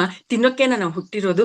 ಅಲ್ಲ, ಅದನ್ನ ಮೀರಿ ಇನ್ನೂ ನಾವೇನೋ ಮಾಡ್ಬೇಕಾಗಿದೆ ಅಂತ ಅಂದ್ಬಿಟ್ಟು ಪೂಜೆ ಪುನಸ್ಕಾರ, ದೇವಸ್ಥಾನ, ದೇವರು, ದಿಂಡ್ರು, ಈ ತರ ಯಾರ್ಯಾರೆಲ್ಲ ಆತರ ಎಲ್ಲ ಏನೋ ಆತರ ಮಾಡ್ತಾ ಇರುವಂತವ್ರಿಗೆ ಅದೇ ಅವ್ರಿಗೆ ಧರ್ಮ. ಅದನ್ನ ಮಾಡ್ತಾ ಇದ್ರೆ ಅವ್ರ ಧರ್ಮದಲ್ಲಿ ಇದೀವಿ ಅಂತ ಅವ್ರಿಗನ್ಸುತ್ತೆ. ಅದನ್ನ ಮಾಡಕ್ ಬಿಡ್ದಿದ್ರೆ, ಅದನ್ನ ಮಾಡಕ್ ಆಗ್ದಿದ್ರೆ ನಾವು ಧರ್ಮ ತಪ್ಪಿದೀವಿ, ಅಧರ್ಮ ನಡೀತಾ ಇದೆ ಅನ್ನುವಂಥ ಭಾವನೆ ಅವ್ರಿಗೆ ಬರುತ್ತೆ. ಇನ್ನು ಬೇರೆ ಸ್ಥಿತಿಯಲ್ಲಿರೋರ್ಗೆ ದೇವಸ್ಥಾನ, ದೇವರು, ದಿಂಡ್ರು, ಪೂಜೆ ಪುನಸ್ಕಾರ ಇದನ್ನ ಮೀರಿರುವಂತದ್ದು ಆತ್ಮದ ಸ್ಥಿತಿ, ಪರಮಾತ್ಮನ ಒಂದು ಕನೆಕ್ಟಿವಿಟಿ ಪರಮಾತ್ಮನೊಂದಿಗೆ ಅದು ಬೇಕು. ಅದು ನನಗೆ ಧ್ಯಾನದಲ್ಲಿ ಸಿಗುತ್ತೆ ಅಂತ ಧ್ಯಾನ ಮಾಡ್ತಾ, ಧ್ಯಾನ ಪ್ರಚಾರವನ್ನ ಮಾಡ್ತಾ, ಎಲ್ಲರಿಗೂ ಒಳ್ಳೇದಾಗುವಂತ ರೀತಿಯಲ್ಲಿ ಕೆಲಸಗಳನ್ನ ಮಾಡ್ತಾ ಇದ್ರೆ ಅದು ಅವ್ರಿಗೆ ಅದು ಧರ್ಮ ಅಂತ ಅನ್ಸುತ್ತೆ. ಆ ರೀತಿಯಾಗಿ ಒಬ್ಬೊಬ್ಬರಲ್ಲಿ ಒಬ್ಬೊಬ್ಬರ ಆತ್ಮದ ಸ್ಥಿತಿಯ ಪ್ರಕಾರ ಅವರವರ ಧರ್ಮ ಇರುತ್ತೆ. ಈಗ ನನ್ನ ಶರೀರದ ಕೆಪಾಸಿಟಿಗೆ ಅನುಗುಣವಾಗಿ ನಾನು ಕೆಲಸ ಮಾಡಕ್ ಸಾಧ್ಯ ಆಗತ್ತೆ. ಅಷ್ಟು ಮಾತ್ರ ಮಾಡೋದಕ್ಕೆ ನನ್ನಿಂದ ಸಾಧ್ಯ, ಅದು ನನ್ನ ಧರ್ಮ. ಆ ಒಂದು ಕೆಪಾಸಿಟಿಗೆ ಅನುಗುಣವಾಗಿ ಹೆಚ್ಚಾಗಿ ಮಾಡೋಕ್ಕೂ ಆಗಲ್ಲ, ಕಡಿಮೆ ಮಾಡಿದ್ರು ಕೂಡ ಅದು ಅಧರ್ಮ ಆಗತ್ತೆ. ಇದು ನನಗಿರ್ತಕ್ಕಂಥ ಒಂದು ಪರ್ಸೆಪ್ಷನ್. ಒಂದು ವೇಳೆ ನಾನು ಮಾಡೋದಿಕ್ಕಿಂತಲೂ, ನನ್ನ ಕೆಪಾಸಿಟಿ ಇರೋದಕ್ಕಿಂತಲೂ ಹೆಚ್ಚಾಗಿ ನಾನು ಕೆಲಸ ಮಾಡಕ್ ಬಂದಾಗ, ನನ್ನ ಹತ್ರ ಆ ರೀತಿಯಾಗಿ ಯಾರಾದ್ರೂ ಮಾಡಿಸ್ಕೋಬೇಕು ಅಂತ ಅಂದ್ಕೊಂಡಾಗ ಅವಾಗ ನನ್ಗದು ಅಧರ್ಮ ಅಂತ ಅನ್ಸುತ್ತೆ. ಅಂದ್ರೆ ಇದರ ಅರ್ಥ ಏನು? ಆತ್ಮದ ಸ್ಥಿತಿಯ ಪ್ರಕಾರ, ಶರೀರದ ಸ್ಥಿತಿಯ ಪ್ರಕಾರ ಧರ್ಮ ಅನ್ನುವಂಥದ್ದು ಇರುತ್ತೆ ಅನ್ನುವಂಥ ಅಂಶವನ್ನ ಇಲ್ಲಿ ನಮ್ಗೆ ಪತ್ರಿಜಿಯವರು ತಿಳಿಸಿದ್ದಾರೆ. ಮತ್ತೆ ಧರ್ಮ ಅನ್ನೋದ್ರ ಬಗ್ಗೆ ಇನ್ನೊಂದು ಅಂಶವನ್ನ ನಮ್ಗೆ ಇಲ್ಲಿ ತಿಳಿಸ್ಕೊಟ್ಟಿದ್ದಾರೆ. ಏನು ಅಂತಂದ್ರೆ, ನಿನ್ನ ಕರ್ತವ್ಯ ಏನಿದೆಯೋ ಅದನ್ನ ನೀನು ಮಾಡೋದೇ ನಿನ್ನ ಧರ್ಮ ಅನ್ನುವಂಥ ಒಂದು ಪರಿಕಲ್ಪನೆಯನ್ನು ಕೂಡ ಕೊಟ್ಟಿದ್ದಾರೆ. ನಿನ್ನ ಕರ್ತವ್ಯ ಏನಿದೆ ಅದೇ ನಿನ್ನ, ಆ ಕರ್ತವ್ಯವನ್ನ ಮಾಡೋದೇ ನಿನ್ನ ಧರ್ಮ ಅಂತ ಹೇಳಿರುವಂಥದ್ದು. ಇವಾಗ ಉದಾಹರಣೆಗೆ ನಾನು ಶಿಕ್ಷಕಿಯಾಗಿದ್ದೀನಿ. ಶಿಕ್ಷಕಿಯಾಗಿ ನಾನು ನನ್ನ ಕರ್ತವ್ಯವನ್ನ ಮಾಡಬೇಕು. ಶಿಕ್ಷಕಿಯಾಗಿ ನಾನು ನನ್ನ ಕರ್ತವ್ಯವನ್ನ ಸರಿಯಾಗಿ ಮಾಡ್ಲಿಲ್ಲ ಅಂತಂದ್ರೆ ಅದು ನಾನು ಅಧರ್ಮ ಮಾಡದಂತೆ. ಇದು ಈ ರೀತಿಯಾಗಿ ನನ್ನ ಕರ್ತವ್ಯ ಏನಿದೆ, ನನ್ನ ಶಿಕ್ಷಕಿಯಾಗಿದ್ರೆ ನನ್ನ ಶಿಕ್ಷಕ ವೃತ್ತಿಯಲ್ಲಿ ನನ್ನ ಕರ್ತವ್ಯವನ್ನ ನಾನು ಅಚ್ಚುಕಟ್ಟಾಗಿ ನಿರ್ವಹಿಸ್ಬೇಕು. ನನ್ನ ಕುಟುಂಬದ ಒಂದು ಹೌಸ್ ವೈಫ್ ಆಗಿದ್ರೆ ನನ್ನ ಕುಟುಂಬ ಧರ್ಮವನ್ನ ಅಚ್ಚುಕಟ್ಟಾಗಿ ನಿರ್ವಹಿಸ್ಬೇಕು. ಈ ತರ ನಾವು ಏನೇನು ನಾವು ಯಾವ್ಯಾವ್ದ್ರಲ್ಲಿ ಇದೀವಿ ಅದಕ್ಕೆ ಸಂಬಂಧಪಟ್ಟಂತ ಕರ್ತವ್ಯವನ್ನ ನಾವು ಅಚ್ಚುಕಟ್ಟಾಗಿ ಮಾಡೋದೇ ಧರ್ಮ ಅಂತ ಇಲ್ಲಿ ತಿಳಿಸಿರ್ತಕ್ಕಂಥದ್ದು. ಸೊ ಮಾಸ್ಟರ್ಸ್, ಧರ್ಮ ಅಂದ್ರೆ ಏನು ಅನ್ನೋದಿಕ್ಕೆ ಎಷ್ಟೆಷ್ಟು ಕೋನಗಳಲ್ಲಿ ವಿಚಾರಗಳನ್ನ ಇಲ್ಲಿ ನಮ್ಗೆ ತಿಳಿಸಿದ್ದಾರೆ. ಇಷ್ಟೇನಾ ಧರ್ಮ ಅಂತಂದ್ರೆ ಅಲ್ಲ ಮಾಸ್ಟರ್ಸ್, ಇನ್ನೂ ಆಳಕ್ಕೆ ಹೋದಂತೆ ಬಗದಂತೆ ಅಗೆದಂತೆ ಇನ್ನು ಅನೇಕ ಕೋನಗಳಲ್ಲಿ ಧರ್ಮದ ಬಗ್ಗೆ ವಿಚಾರಗಳು ಬರ್ತಾನೆ ಇರುತ್ತೆ ಅನ್ನುವಂಥದ್ದು. ಎಸ್ ಮಾಸ್ಟರ್ಸ್, ಇನ್ನ ಈ ರೀತಿಯಾಗಿ ಈ ಎಲ್ಲ ವಿವರಣೆಗಳನ್ನ ಆ ವಿಡಿಯೋದಲ್ಲಿ ಕೊಟ್ಟು ನಂತರ ಅಲ್ಲಿ ಪತ್ರಿಜಿಯವರು ಎಷ್ಟು ಪ್ರಾಕ್ಟಿಕಲ್ ಆಗಿ ನಮ್ಗೆ ವಿವರಣೆಗಳನ್ನ ಕೊಡ್ತಾರೆ ಅಂದ್ರೆ, ಧರ್ಮ ಅಂದ್ರೆ ಇದು, ಈ ಧರ್ಮ ಇಷ್ಟು ರೀತಿಯಲ್ಲಿ ಅದು ಇರುತ್ತೆ. ಹಾಗಾದ್ರೆ ಇವಾಗ ನಾನು ಈ ವೇದಿಕೆ ಮೇಲೆ ನಿಮ್ಮೆಲ್ಲರ ಜೊತೆ ಇದೀನಲ್ಲ, ಇಲ್ಲಿ ನನ್ನ ಧರ್ಮ, ನನ್ನ ಕರ್ತವ್ಯ ಏನು ಅಂತಂದ್ರೆ, ನನ್ನ ಕರ್ತವ್ಯ ಎಲ್ಲರಿಗೂ ಉಪಯುಕ್ತವಾಗುವಂತ ಮಾತುಗಳನ್ನ ಹೇಳೋದು ನನ್ನ ಕರ್ತವ್ಯ, ಇದು ನನ್ನ ಧರ್ಮ. ನನ್ನ ಮಾತನ್ನ ಆಲಿಸೋದು ಧ್ಯಾನಿಗಳಾಗಿರ್ತಕ್ಕಂಥ ನಿಮ್ಮ ಧರ್ಮ. ನನ್ನ ಧರ್ಮವನ್ನ ನಾನು ಅಚ್ಚುಕಟ್ಟಾಗಿ ಮಾಡ್ತಾ ಇದ್ದೀನಿ, ಹೇಳೋವಂಥ ಧರ್ಮ ನಂದು, ನಾನು ಮಾಡ್ತಾ ಇದ್ದೀನಿ. ಕೇಳಿಸ್ಕೊಳ್ಳುವಂಥ ಧರ್ಮ ನಿಮ್ದು, ಅದನ್ನ ನೀವು ಮಾಡ್ಬೇಕು ಅನ್ನುವಂಥದ್ದನ್ನ ಅಲ್ಲಿ ನಮ್ಗೆ ಅಚ್ಚುಕಟ್ಟಾಗಿ ತಿಳಿಸಿರ್ತಕ್ಕಂಥದ್ದು. ತದನಂತರ ಮತ್ತು ಮುಂದುವರಿತಾ ಪತ್ರಿಜಿಯವರು ನಮ್ಗೆ ಧರ್ಮದ ಬಗ್ಗೆ ಹೇಗೆ ತಿಳಿಸ್ತಾ ಇದ್ದಾರೆ ಅಂದ್ರೆ, ಭೌತಿಕತೆ ಮತ್ತು ಆಧ್ಯಾತ್ಮಿಕತೆ, ಇದರಲ್ಲಿ ಧರ್ಮ ಹೇಗಿರುತ್ತೆ ಅನ್ನೋದನ್ನ ಇಲ್ಲಿ ನಮ್ಗೆ ತಿಳಿಸಿದ್ದಾರೆ. ಭೌತಿಕತೆ ಆಧ್ಯಾತ್ಮಿಕತೆ ಇವೆರಡು ಕೂಡ ಬೇರೆ ಬೇರೆ ಅಲ್ಲ, ಎರಡು ಕೂಡ ಒಂದೇ. ಅದು ಹೇಗೆ ಆಧ್ಯಾತ್ಮಿಕ ಜೀವನ ಪ್ರಾಪಂಚಿಕ ಜೀವನ ಅಂತ ಹೇಳ್ತೀವಲ್ವಾ, ಅದೆರಡು ಹೇಗೆ ಒಂದಾಗತ್ತೆ ಅನ್ನುವಂಥ ಪ್ರಶ್ನೆ ಬರುತ್ತಲ್ವಾ ಮಾಸ್ಟರ್ಸ್? ನಾನಿಲ್ಲಿ ನಿಮ್ಗೆ ಏನೇ ಪ್ರಶ್ನೆ ಬರುತ್ತಲ್ವಾ ಅಂತ ಕೇಳಿದ್ರು ಅದೆಲ್ಲ ನನ್ನ ಪ್ರಶ್ನೆಗಳೇ. ನನಗೆ ಆ ಪ್ರಶ್ನೆಗಳು ಬಂದಿರುತ್ತೆ, ಆ ಪ್ರಶ್ನೆಗಳಿಗೆ ನನಗೆ ಉತ್ತರ ಸಿಕ್ಕಿರುತ್ತೆ, ಅದನ್ನ ಯಥಾರ್ಥವಾಗಿ ನಿಮ್ ಜೊತೆ ಹಂಚ್ಕೊಳ್ಳುವಂಥದ್ದು. ಭೌತಿಕ ಜೀವನದಲ್ಲಿ ಇರುವಂಥದ್ದು ಯಾರು? ನಾನೇ ತಾನೆ. ಮತ್ತೆ ಆಧ್ಯಾತ್ಮಿಕ ಜೀವನದಲ್ಲಿ ಇರುವಂಥದ್ದು ಯಾರು? ಅಲ್ಲೂ ಕೂಡ ನಾನೇ ತಾನೆ. ಅಂದ್ರೆ ನನ್ನ ಜೀವನದಲ್ಲಿ, ನನ್ನಲ್ಲಿ ಭೌತಿಕತೆ ಆಧ್ಯಾತ್ಮಿಕತೆ, ಭೌತಿಕ ಜೀವನ ಆಧ್ಯಾತ್ಮಿಕ ಜೀವನ ಅಂತ ಇದೊಂದು ಜನ್ಮ ಅದೊಂದು ಜನ್ಮ ಅಥವಾ ಇದೇ ಬೇರೆ ಅದೇ ಬೇರೆ ಅಂತ ಇಲ್ಲ. ಎರಡೂ ಕೂಡ ನನ್ನಲ್ಲಿ ಒಂದೇ ಇದೆ, ಎರಡರಲ್ಲೂ ನಾನೇ ಇರೋದು. ಅಂದ್ರೆ ಆ ಒಂದು ಭೌತಿಕ ಸ್ಥಿತಿಯಲ್ಲಿ ಇದ್ದಾಗ ಅದನ್ನ ಭೌತಿಕ ಜೀವನ ಅಂತ ಕರಿತೀವಿ, ಆತ್ಮದ ಸ್ಥಿತಿಯಲ್ಲಿ ಇದ್ದಾಗ ಅದನ್ನ ಆಧ್ಯಾತ್ಮಿಕ ಜೀವನ ಅಂತ ಕರಿತೀವಿ. ಇಷ್ಟೇ ವ್ಯತ್ಯಾಸ. ಸೊ ಭೌತಿಕತೆ ಮತ್ತು ಆಧ್ಯಾತ್ಮಿಕತೆ ಎರಡು ಬೇರೆ ಬೇರೆ ಅಲ್ಲ, ಎರಡು ಒಂದೇ. ಇವೆರಡಕ್ಕೂ ಕೂಡ ಧರ್ಮ ಇವೆರಡಕ್ಕೂ ಕೂಡ ಧರ್ಮ ಅನ್ನುವಂಥದ್ದು ಸಂಬಂಧಪಟ್ಟಿರ್ತಕ್ಕಂಥ ವಿಷಯ ಆಗಿದೆ. ಹಾಗಾದ್ರೆ ಯಾವ ರೀತಿಯಾಗಿ ಸಂಬಂಧಪಟ್ಟಿದೆ ಅಂತಂದ್ರೆ, ಭೌತಿಕ ಜೀವನ ಆಗಿರ್ಬೋದು, ಆಧ್ಯಾತ್ಮಿಕ ಜೀವನ ಆಗಿರ್ಬೋದು, ಜೀವನದಲ್ಲಿ ನಾವೇನಾದ್ರೂ ಮಾತಾಡಿದ್ರೆ, ನಾವೇನನ್ನಾದ್ರೂ ಕೇಳಿಸ್ಕೊಂಡ್ರೆ, ಅಥವಾ ನಾವೇನನ್ನಾದ್ರೂ ನೋಡಿದ್ರೆ, ಅಥವಾ ಏನಾದ್ರೂ ಕೆಲಸವನ್ನ ಮಾಡಿದ್ರೆ ಅದು ಧರ್ಮಬದ್ಧವಾಗಿರ್ಬೇಕು ಅನ್ನುವಂಥ ಒಂದು ಪ್ರಜ್ಞೆ ಇರ್ಬೇಕು. ನಾನು ಏನ್ ಮಾತಾಡ್ಬೇಕು, ಎಷ್ಟು ಮಾತಾಡ್ಬೇಕು, ಹೇಗೆ ಮಾತಾಡ್ಬೇಕು, ಯಾವಾಗ ಮಾತಾಡ್ಬೇಕು ಅನ್ನುವಂಥ ಅರಿವನ್ನ ಹೊಂದು ನಾವು ಮಾತಾಡ್ಬೇಕು. ಆ ಅರಿವಿನಿಂದ ನಾವು ಮಾತಾಡ್ಬೇಕು, ಅದು ಧರ್ಮಬದ್ಧವಾಗಿರ್ಬೇಕು. ಈ ರೀತಿಯಾಗಿ ಈ ಧರ್ಮ ಅನ್ನುವಂಥದ್ದು ಭೌತಿಕ ಜೀವನದಲ್ಲಿ ಆಧ್ಯಾತ್ಮಿಕ ಜೀವನದಲ್ಲಿ ಇದೆ, ಎರಡಕ್ಕೂ ಸಂಬಂಧಪಟ್ಟಿದೆ. ಆ ರೀತಿಯಾಗಿ ಇದು ಧರ್ಮ ಅನ್ನುವಂಥದ್ದು ಅತ್ಯಂತ ಸೂಕ್ಷ್ಮವಾಗಿರ್ತಕ್ಕಂಥದ್ದಾಗಿದೆ, ಬಹಳ ಸುಲಭವಾಗಿ ಅರ್ಥ ಆಗುವಂಥದ್ದು ಅಲ್ಲ. This is very typical. Dharma is very complex. As masters, ಈ ರೀತಿಯಾಗಿ ಹೇಳ್ತಾ ಮತ್ತೊಂದು ಉದಾಹರಣೆಯನ್ನ ನಮ್ಗಿಲ್ಲಿ ಕೊಟ್ಟಿದ್ದಾರೆ. ಗಂಡ ಹೆಂಡತಿ ಇದ್ದಾರೆ, ಅವ್ರು ಜಗಳ ಮಾಡ್ತಾ ಇದ್ದಾರೆ. ಗಂಡ ಹೆಂಡತಿ ಜಗಳ ಸಾಮಾನ್ಯವಾಗಿ ಹೇಗಿರುತ್ತೆ? ಉಂಡು ಮಲಗೋ ತನಕ ಅಂತ ಹೇಳ್ತೀವಿ. ರಾತ್ರಿ ಜಗಳ ಮಾಡಿದ್ರೆ ಬೆಳಗ್ಗೆ ಒಂದಾಗ್ತಾರೆ, ಬೆಳಗ್ಗೆ ಜಗಳ ಮಾಡಿದ್ರೆ ರಾತ್ರಿ ಒಂದಾಗ್ತಾರೆ. ಈ ರೀತಿಯಾಗಿ ಜಗಳ ಮಾಡುವಂತ ಗಂಡ ಹೆಂಡತಿ ವಿಷಯಕ್ಕೆ ನಾವ್ ಯಾರಾದ್ರೂ ಹೋಗಿ ಮೂಗ್ ತೋರಿಸಿದ್ರೆ ಅದೇನಾಗತ್ತೆ? ಅಧರ್ಮ ಆಗತ್ತೆ. ಅಂತ ವಿಷಯಗಳಿಗೆ, ಬೇರೆಯವರ ವಿಷಯಗಳಿಗೆ ಮೂಗ್ ತೋರಿಸ್ಬಾರ್ದು, ಅಂತ ಒಂದು ಸ್ಥಿತಿಯಲ್ಲಿರುವಂತ ಜಗಳಿಗೆ ನಾವು ತಲೆ ಹಾಕ್ಬಾರ್ದು, ಅದನ್ನ ನೋಡಕ್ಕೆ ಹೋಗ್ಬಾರ್ದು ಅನ್ನುವಂಥ ವಿಚಾರವನ್ನ ಇಲ್ಲಿ ನಮ್ಗೆ ತಿಳಿಸಿದ್ದಾರೆ. ಆ ರೀತಿಯಾಗಿ ನಡ್ಕೋಬೇಕಾಗಿರೋದು ನಮ್ಮ ಪ್ರಜ್ಞೆ, ಅದು ನಮ್ಗಿರ್ಬೇಕಾಗಿರ್ತಕ್ಕಂಥ ಅರಿವು, ಆ ಒಂದು ಅರಿವಿನಲ್ಲಿ ನಡಿಬೇಕಾಗಿರೋದು ನಮ್ಮ ಧರ್ಮ ಅಂತ. ಯಾಕೆ ಈ ಒಂದು ಉದಾಹರಣೆಯನ್ನ ಕೊಟ್ಟಿದ್ದಾರೆ ಅಂತಂದ್ರೆ, ಸಾಮಾನ್ಯವಾಗಿ ಬೇರೆಯವರ ಜೀವನದಲ್ಲಿ ಏನ್ ನಡೀತಾ ಇದೆ ಅನ್ನೋದನ್ನ ಬಗ್ಗೆ ನೋಡೋದಕ್ಕೆ ನಮ್ಗೆ ಬಹಳ ಆಸಕ್ತಿ ಇರುತ್ತೆ. ಓ, ಅವರಿಬ್ರು ಹಂಗ್ ಮಾತಾಡ್ತಾ ಇದ್ರು, ಹಂಗ್ ಹೊಡ್ಕೊಳ್ತಾ ಇದ್ರು, ಹಂಗ್ ಬೈಕೋತಾ ಇದ್ರು ಅಂತ ಮಾತಾಡ್ಕೊಳ್ಳೋದ್ರಲ್ಲಿ ನಮ್ಗೆ ಆನಂದ, ನಮ್ಗೆ ಕಿಕ್ಕಿರುತ್ತೆ ಅವ್ರ ಬಗ್ಗೆ. ಈ ತರ ಉಡಾಫಿಯಾಗಿ ಅಥವಾ ಗಾಸಿಪ್ ಮಾತಾಡ್ಕೊಳ್ಳೋದು ಅಂದ್ರೆ ಟೈಮ್ ಪಾಸ್ ಮಾಡ್ಕೊಳ್ತಾ ಅಂತ ಮಾತುಗಳನ್ನ ಮಾತಾಡೋದು ತುಂಬಾ ಕೆಲವರಿಗೆ ಆನಂದ ಕೊಡುತ್ತೆ. ಅದು ಬೇಡ. ನಿನ್ನ ಧರ್ಮ ಏನಿದೆ, ನಿನ್ನ ಕರ್ತವ್ಯ ಏನಿದೆ, ಅದ್ರ ಕಡೆಗೆ ಗಮನ ಕೊಡು. ಈ ಗಂಡ ಹೆಂಡತಿ ಜಗಳ, ಈ ಸಂಸಾರದಲ್ಲಿರುವಂತ ಒಂದು ಏರುಪೇರು, ಇದೆಲ್ಲ ಜಂಜಾಟ ಏನಿದೆ, ಇದು ಗರ್ಗರ್ಕಿ ಕಹಾನಿ ಹೇ. ಇದು ಮನೆಯಲ್ಲಿರ್ತಕ್ಕಂಥ ವಿಚಿತ್ರವಾಗಿರುವಂತ ಕತೆ. ಅದ್ರ ಕಡೆ ನೀನ್ ಗಮನ ಕೊಡ್ಬೇಡ ಅಂತ ಹೇಳಿರ್ತಕ್ಕಂಥದ್ದು. ಒಂದ್ ವೇಳೆ ಗಮನ ಕೊಡ್ಬೇಕು ಅನ್ನುವಂತ ಪರಿಸ್ಥಿತಿ ಯಾವಾಗ ಬರುತ್ತೆ? ಆ ಕುಟುಂಬದ ವಿಚಾರ 10 ಜನರ ಮಧ್ಯದಲ್ಲಿ ನ್ಯಾಯ ಪಂಚಾಯಿತಿ ಅನ್ನುವಂತ ಒಂದು ಸ್ಟೇಜಿಗೆ ಬಂದಾಗ, ಇಲ್ಲಿ ನ್ಯಾಯ ಹೇಳಿ ಧರ್ಮ ತಿಳಿಸಿ ಅಂತ ಹೇಳಿದಾಗ ಆವಾಗ ನಾವು ಬಾಯಿ ಬಿಡ್ಬೇಕಾಗತ್ತಷ್ಟೇ, ಆವಾಗ ನಾವು ಎಂಟರ್ ಆಗ್ಬೋದಷ್ಟೇ. ಆದ್ರೆ ವಿನಾಕಾರಣ ಅಂತ ಒಂದು ಪ್ರಮೇಯ ಇಲ್ಲದೆ ಇದ್ದಾಗ, ಅವ್ರು ಕರೀದೇ ಇದ್ರು ಕೇಳ್ದಾಗ ನಾವೇ ಹೋಗಿ ಅವ್ರ ಮಧ್ಯೆ ಮೂಗ್ ತೂರ್ಸೋದು ಬೇಕಾಗಿಲ್ಲ ಅನ್ನುವಂಥದ್ದನ್ನ ಇಲ್ಲಿ ನಮ್ಗೆ ತಿಳಿಸಿರೋದು. ಅದಕ್ಕೆ ಮತ್ತೊಂದು ಉದಾಹರಣೆಯನ್ನ ಕೊಟ್ಟಿದ್ದಾರೆ, ಮಹಾಭಾರತದ ಉದಾಹರಣೆಯನ್ನ. ಮಹಾಭಾರತದ ಆ ಒಂದು ಕುರುಕ್ಷೇತ್ರ ಯುದ್ಧದಲ್ಲಿ ಅರ್ಜುನ ಯುದ್ಧ ಮಾಡೋದಿಲ್ಲ ಅಂತ ಹೇಳಿದಾಗ, ಅರ್ಜುನನ್ಗೆ ಶ್ರೀಕೃಷ್ಣ ಭಗವದ್ಗೀತೆಯನ್ನ ಬೋಧನೆ ಮಾಡ್ತಾರೆ. ಆ ಒಂದು ಗೀತೆಯನ್ನ ಬೋಧನೆ ಮಾಡಿದಾಗ ಆಗ ಎಲ್ಲವನ್ನು ಬೋಧನೆ ಮಾಡ್ತಾರೆ. ಮಾಡಿದ್ದಾದ್ಮೇಲೆ ಏನ್ ಹೇಳ್ತಾನೆ ಶ್ರೀಕೃಷ್ಣ? ಯಥಾ ಇಚ್ಛಸಿ ತಥಾ ಕುರು ಅಂತ ಹೇಳ್ತಾರೆ. ಅಂದ್ರೆ ನಿನಗೆ ಏನ್ ಮಾಡ್ಬೇಕು ಅಂತ ಅನ್ಸುತ್ತೋ, ಏನ್ ಮಾಡೋದು ನಿನಗೆ ಧರ್ಮ ಅಂತ ಅನ್ಸುತ್ತೋ, ನೀನ್ ಅದನ್ನೇ ಮಾಡು. ನಾನ್ ಹೇಳಿದ್ದೀನಿ ಅಂತ ನಾನು ಹೇಳಿರೋದನ್ನ ನೀನ್ ಮಾಡ್ಬೇಡ. ನಿನಗೆ ಏನ್ ಮಾಡ್ಬೇಕು ಅಂತ ಅನ್ಸುತ್ತೋ ಅದನ್ನ ನೀನು ಮಾಡು ಅಂತ ಅಂದ್ಬಿಟ್ಟು ಅಲ್ಲಿ ಶ್ರೀಕೃಷ್ಣ ಅರ್ಜುನನ್ಗೆ ಹೇಳ್ತಾನೆ. ಅಂದ್ರೆ ಇಲ್ಲಿ ನಮ್ಗೆ ಅರ್ಥ ಆಗ್ಬೇಕಾಗಿರುವಂತ ವಿಚಾರ ಏನು? ಯಾವುದು ಧರ್ಮ, ಯಾವುದು ಅಧರ್ಮ, ಯಾವುದು ನಿನ್ನ ಕರ್ತವ್ಯ, ಯಾವುದು ನಿನ್ನ ಕರ್ತವ್ಯ ಅಲ್ಲ, ಯಾವುದು ಸತ್ಯ, ಯಾವುದು ಅಸತ್ಯ ಅನ್ನುವಂಥದನ್ನ ಹೇಳ್ಬೇಕಾಗಿರೋದು, ತಿಳಿಸ್ಬೇಕಾಗಿರೋದು ಕೃಷ್ಣನ ಕರ್ತವ್ಯ ಆಗಿತ್ತು, ಅದು ಅವನ ಧರ್ಮ ಆಗಿತ್ತು. ಅವನು ಅದನ್ನ ಮಾಡ್ದ. ಅದನ್ನ ಮಾಡಿದ್ದಾದ್ಮೇಲೆ ಅದನ್ನ ಮಾಡೋದು ಬಿಡೋದು ಅರ್ಜುನನ್ಗೆ ಸೇರಿರ್ತಕ್ಕಂಥದ್ದು. ಹಾಗಾಗಿ ಅರ್ಜುನನ್ಗೆ ನೀನ್ ಇದನ್ನ ಮಾಡ್ಬೇಕು ಅಂತ ಅನ್ಸಿದ್ರೆ ಮಾಡು, ಬೇಡ ಅಂತಂದ್ರೆ ಬಿಡು ಅಂತ ಅಂದ್ಬಿಟ್ಟು ಅದನ್ನು ಕೂಡ ಆತನಿಗೆ ತಿಳಿಸಿರ್ತಕ್ಕಂಥದ್ದು. ಅಂದ್ರೆ ಈ ರೀತಿಯಾಗಿ ಧರ್ಮ ಅನ್ನುವಂಥದ್ದು ಈ ಒಂದು ಅನೇಕ ಸ್ಥಿತಿಗತಿಗಳಲ್ಲಿ, ಅನೇಕ ರೀತಿಯಲ್ಲಿ ಅದು ವ್ಯಕ್ತವಾಗ್ತಾ ಇರುತ್ತೆ ಅನ್ನೋದನ್ನ ಇಲ್ಲಿ ನಮ್ಗೆ ತಿಳಿಸಿರ್ತಕ್ಕಂಥದ್ದು. ಈ ವಿಚಾರವನ್ನ ತಿಳಿಸಿ ಪತ್ರಿಜಿಯವರು ಏನ್ ಹೇಳ್ತಾ ಇದ್ದಾರೆ? ಅವ್ರದೇ ವಿಚಾರವನ್ನ ಹೇಳ್ತಾ ಇದ್ದಾರೆ. ಅಲ್ಲಿ ಕೃಷ್ಣ ತನ್ನ ಧರ್ಮವನ್ನ ತಾನು ನಿರ್ವಹಿಸ್ದ.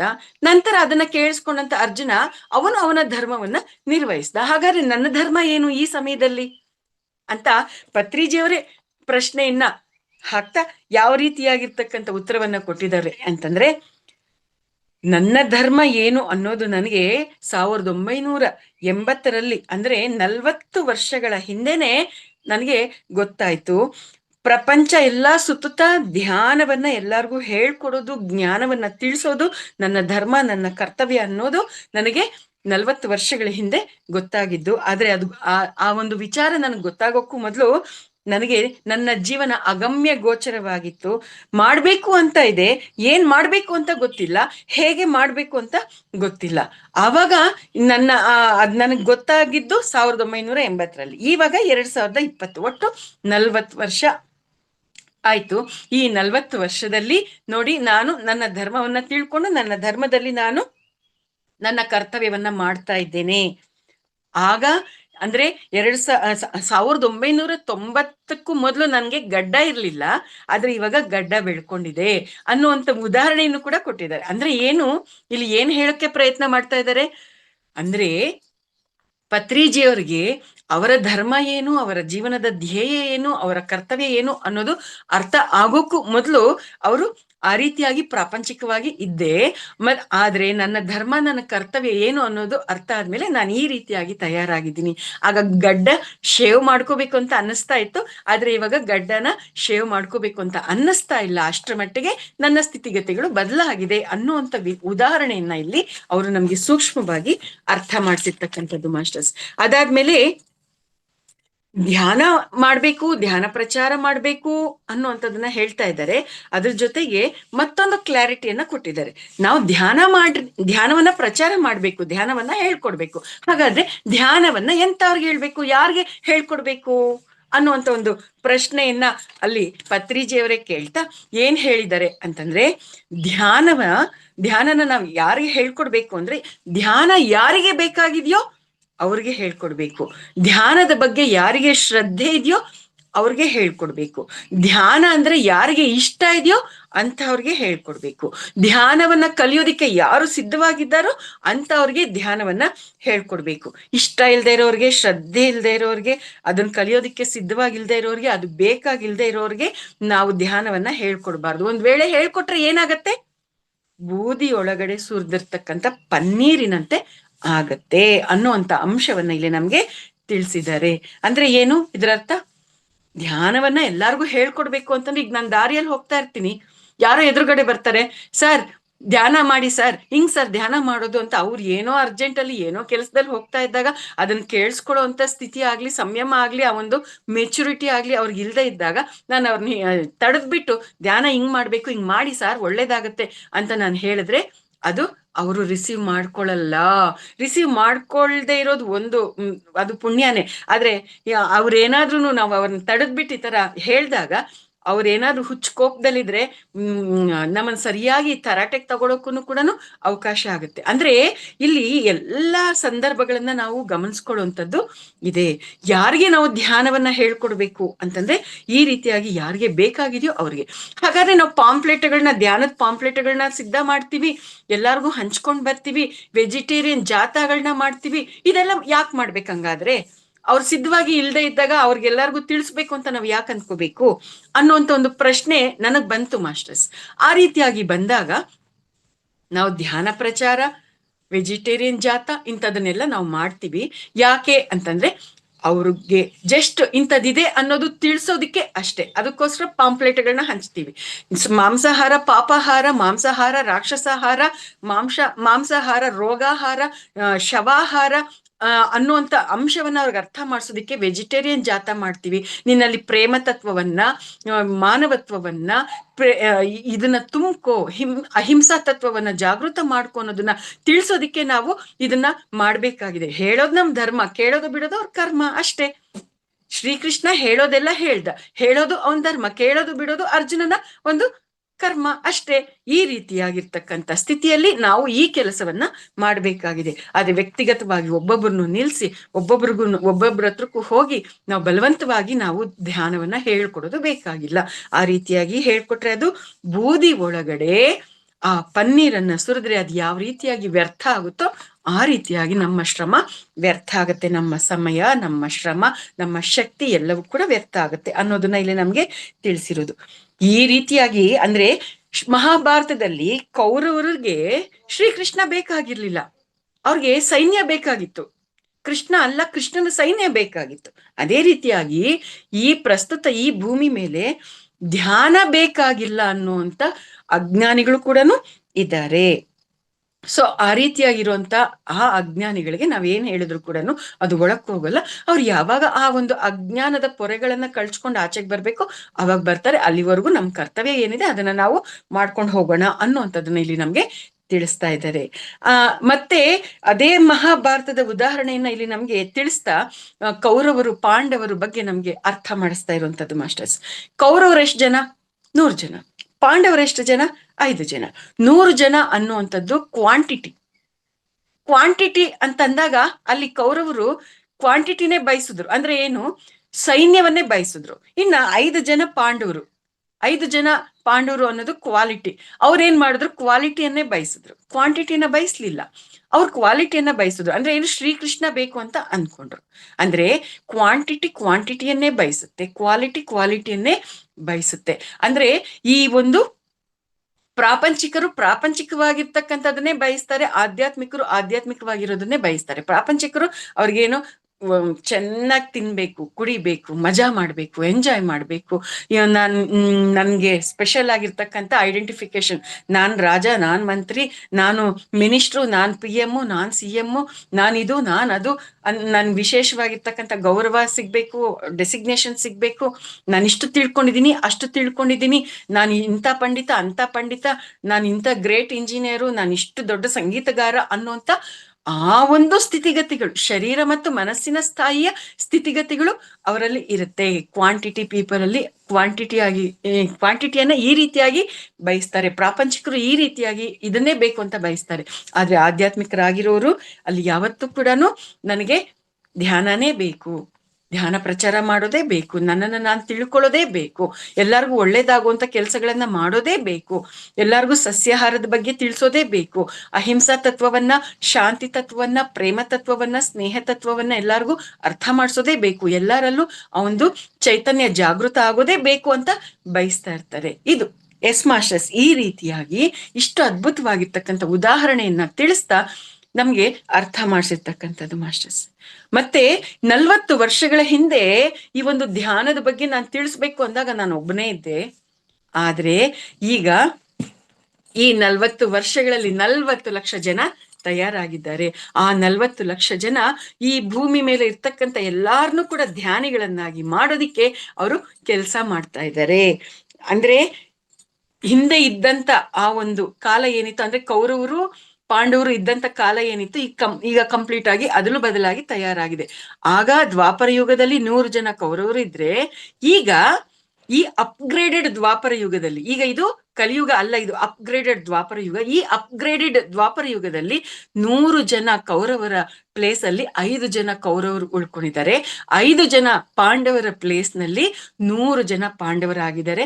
ಮುಂದಿನ 10 ವರ್ಷಗಳಲ್ಲಿ ಎಲ್ಲರೂ ಪಾಂಡವರೇ ಆಗ್ಬಿಡ್ತಾರೆ, ಎಲ್ಲರೂ ಕೃಷ್ಣನೇ ಆಗ್ಬಿಡ್ತಾರೆ ಅನ್ನುವಂತ ಅಂಶವನ್ನ ಆ ರೀತಿಯಾಗಿ ಈ ಭೂಮಿ ಎಷ್ಟು ಅದ್ಭುತವಾಗಿ ತಯಾರಾಗ್ಬೇಕು ಆಗುತ್ತೆ ಅನ್ನೋದನ್ನ ಈ ಒಂದು ಪರಿಕಲ್ಪನೆಗಳ ಮೂಲಕ ನಮ್ಗೆ ತಿಳಿಸಿರ್ತಕ್ಕಂಥದ್ದು. ಈ ರೀತಿಯಾಗಿ ಅವರವರ ಧರ್ಮವನ್ನ, ಅವರವರ ಕರ್ತವ್ಯನ್ನ ಪ್ರಜ್ಞೆಯಿಂದ, ಅರಿವಿನಿಂದ ಮಾಡ್ತಾ ಸಾಗ್ಬೇಕು. ಆವಾಗ ನಮ್ಗೆ ಮನಃಶಾಂತಿ ಅನ್ನುವಂಥದ್ದು ಸಿಗುತ್ತೆ. ಹಾಗಾದ್ರೆ ಶಾಂತಿ ಅನ್ನೋದು ಎಲ್ಲಿಂದ ಬರುತ್ತೆ? ಶಾಂತಿ ಅನ್ನುವಂಥದ್ದು ಧರ್ಮ ಮಾರ್ಗದಲ್ಲಿದ್ದಾಗ ಇರುತ್ತೆ, ಆ ಧರ್ಮದಲ್ಲಿದ್ದಾಗ ಅಶಾಂತಿ ಅನ್ನುವಂಥದ್ದು ಇರುತ್ತೆ. ತುಂಬಾ ಜನ ಇವಾಗ ಧ್ಯಾನ ಬೇಕು ಅಂತ ಬರ್ತಾ ಇದ್ದಾರೆ. ಯಾಕೆ ಬರ್ತಾ ಇದ್ದಾರೆ? ಈ ಒಂದು ಅಶಾಂತಿಯಲ್ಲಿ ಇದ್ದುಕೊಂಡು, ಆ ಒಂದು ಮನಃಶಾಂತಿಯನ್ನ ಕಳ್ಕೊಂಡು, ಆರೋಗ್ಯವನ್ನ ಕಳ್ಕೊಂಡು, ಒತ್ತಡವನ್ನ ತುಂಬಿಕೊಂಡು, ಎಲ್ಲಾ ರೀತಿಯಲ್ಲೂ ಕೂಡ ಸಂಪೂರ್ಣವಾಗಿ ಇನ್ನೇನು ಕುಸಿದು ಬೀಳುವಂತ ಒಂದು ಸ್ಥಿತಿಯಲ್ಲಿ ಇದ್ದಾಗ, ಅಬ್ಬಾ ನನಗೆ ಈ ಅಧರ್ಮ ಬೇಡ, ನನಗೆ ಈ ಅಶಾಂತಿ ಬೇಡ, ನನಗೆ ಶಾಂತಿ ಬೇಕು, ಧರ್ಮ ಬೇಕು ಅಂತ ಅಂದ್ಬಿಟ್ಟು ಶಾಂತಿಯನ್ನ ಪಡ್ಕೊಳ್ಳೋದಿಕ್ಕೆ ಈ ಧರ್ಮ ಮಾರ್ಗಕ್ಕೆ ಬರ್ತಾ ಇದ್ದಾರೆ, ಕರ್ತವ್ಯದೊಳಕ್ಕೆ ಬರ್ತಾ ಇದ್ದಾರೆ. ಬರ್ಲೇಬೇಕು ಮಾಸ್ಟರ್ಸ್, ಬೇರೆ ದಾರಿ ಇಲ್ಲ. ಪ್ರತಿಯೊಬ್ರು ಶಾಂತಿಯನ್ನ ಬಯಸುವಂತವ್ರು, ಆರೋಗ್ಯವನ್ನ ಬಯಸುವಂತವ್ರು, ಮತ್ತೆ ನಾನು ಅದ್ಭುತವಾಗಿ ತಯಾರಾಗ್ಬೇಕು ಅನ್ನುವಂಥವ್ರು ಧರ್ಮ ಮಾರ್ಗಕ್ಕೆ ಬರ್ಲೇಬೇಕು.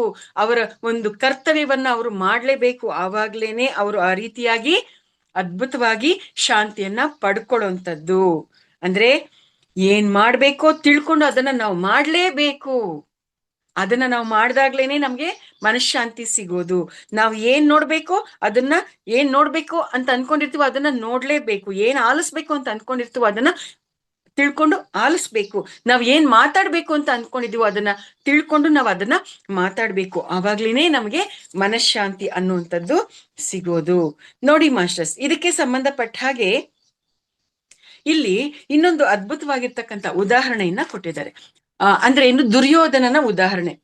ದುರ್ಯೋಧನನ್ಗೆ ಧರ್ಮನೂ ಗೊತ್ತಿತ್ತು, ಅಧರ್ಮನೂ ಗೊತ್ತಿತ್ತು. ಆದ್ರೆ ಅವನ್ಗೆ ಅಧರ್ಮದಲ್ಲೇ ಇರ್ಬೇಕು ಅಂತ ಅವನ್ಗೆ ಅನ್ನಿಸ್ತಾ ಇತ್ತು.